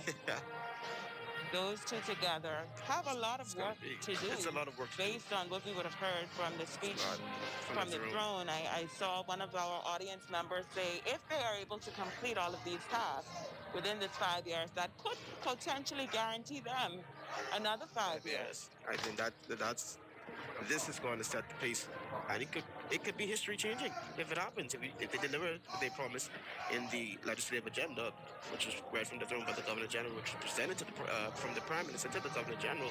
If they deliver those, the history cycle will be break, and if they win another 5 years, it's definitely a tremendous occasion. That too will add to the history books of a government being successful in winning a second term back to back.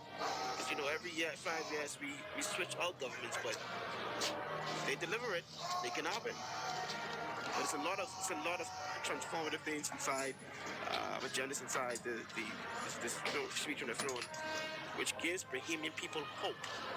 It gives them hope once again that okay, we see the light, but we have to get to the end. And these members of Parliament and the cabinet ministers Prime Minister, they're charged with a great duty to getting us there, to that new day.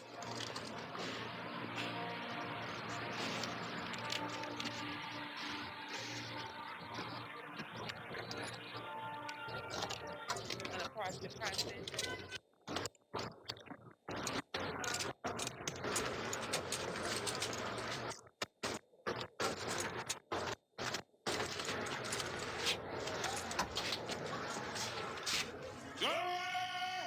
So now the Royal Bahamas Police Force and Defense Force. See now.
To bless the people of the Bahamas and bless the Commonwealth of the Bahamas. Thank you very much, Madam Speaker.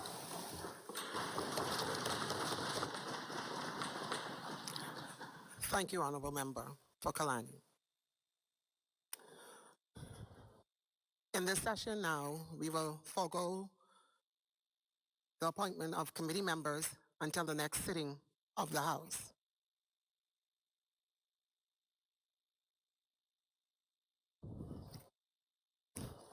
I will now read the order of business. Prayers, reading of roll members, communications by the Speaker, introduction and swearing in of new members, laying of documents by ministers, statement and communication by ministers, communications by the clerk, messages from the Governor General, messages from the Senate, motion for leave of absence, leave to resign, seat and new writs, presentations of petitions, presentations of reports of committees, adoption of reports of committees, first reading of bills, second reading and committal of bills, committee of the whole House, third reading and passing of bills, consideration of Senate amendments, resolutions,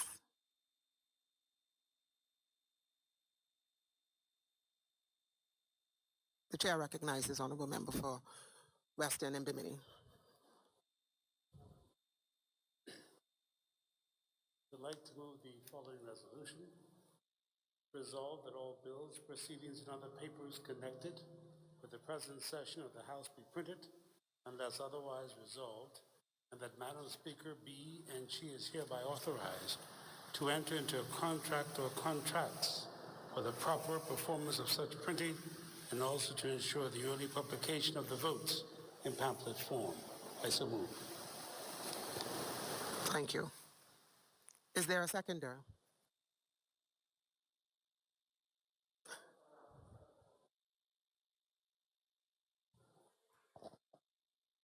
Thank you, Honorable Member.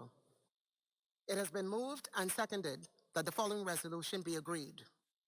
Resolved that all bills, proceedings, and other papers connected with the present session of the House be printed unless otherwise resolved, and that Madam Speaker be and she is hereby authorized to enter into a contract or contracts for the proper performance of such printing, and also to ensure the early publication of the votes in pamphlet form.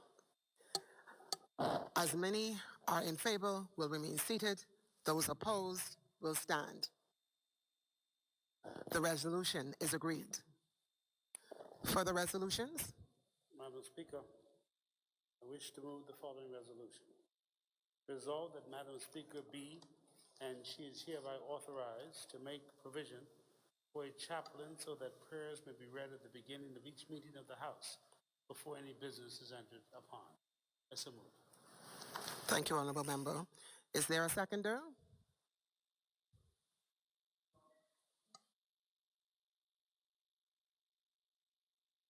Thank you, Honorable Member. It has been moved and seconded that the following resolution be agreed. Resolved that Madam Speaker be and she is hereby authorized to make provisions for a chaplain so that prayers may be read at the beginning of each meeting of the House before any business is entered upon. As many are in favor will remain seated. Those opposed will stand. The resolution is agreed. Further resolutions?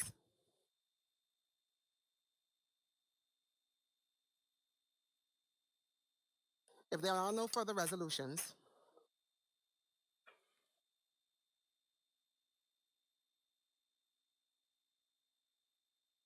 notice.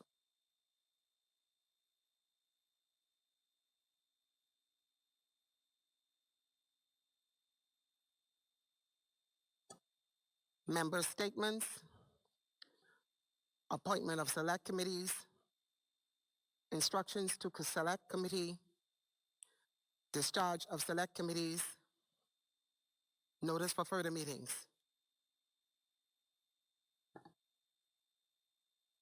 The chair recognizes the honorable member for West End and Bimini. Madam Speaker, I give notice that at the next meeting of the House, I or another member representing the government will move for the adoption of the following resolution. Resolved that a humble address be presented to His Excellency the Governor General, thanking him for his most gracious speech at the opening of Parliament. I so move. Ordered that the notice be brought up.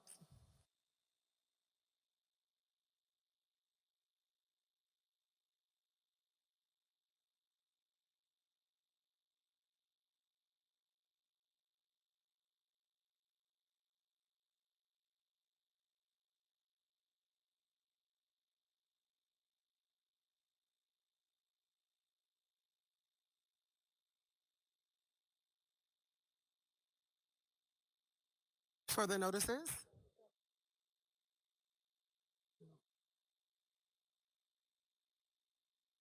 Ordered that the notice do lie on the table.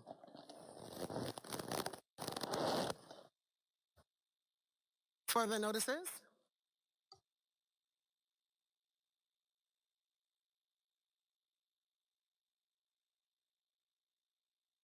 Adjournment.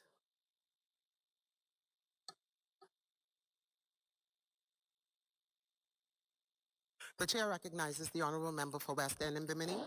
Madam Speaker, be resolved that the House that is rising adjourn until October 27th, 2021 at 10 a.m. Is there a seconder? Is there a seconder?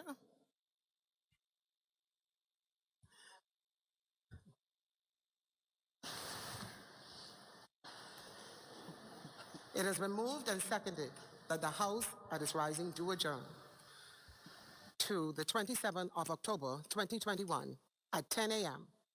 As many are in favor will remain seated. Those opposed will rise. The motion is agreed. Final adjournment.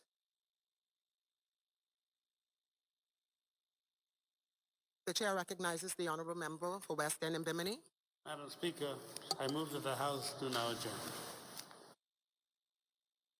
Is there a seconder?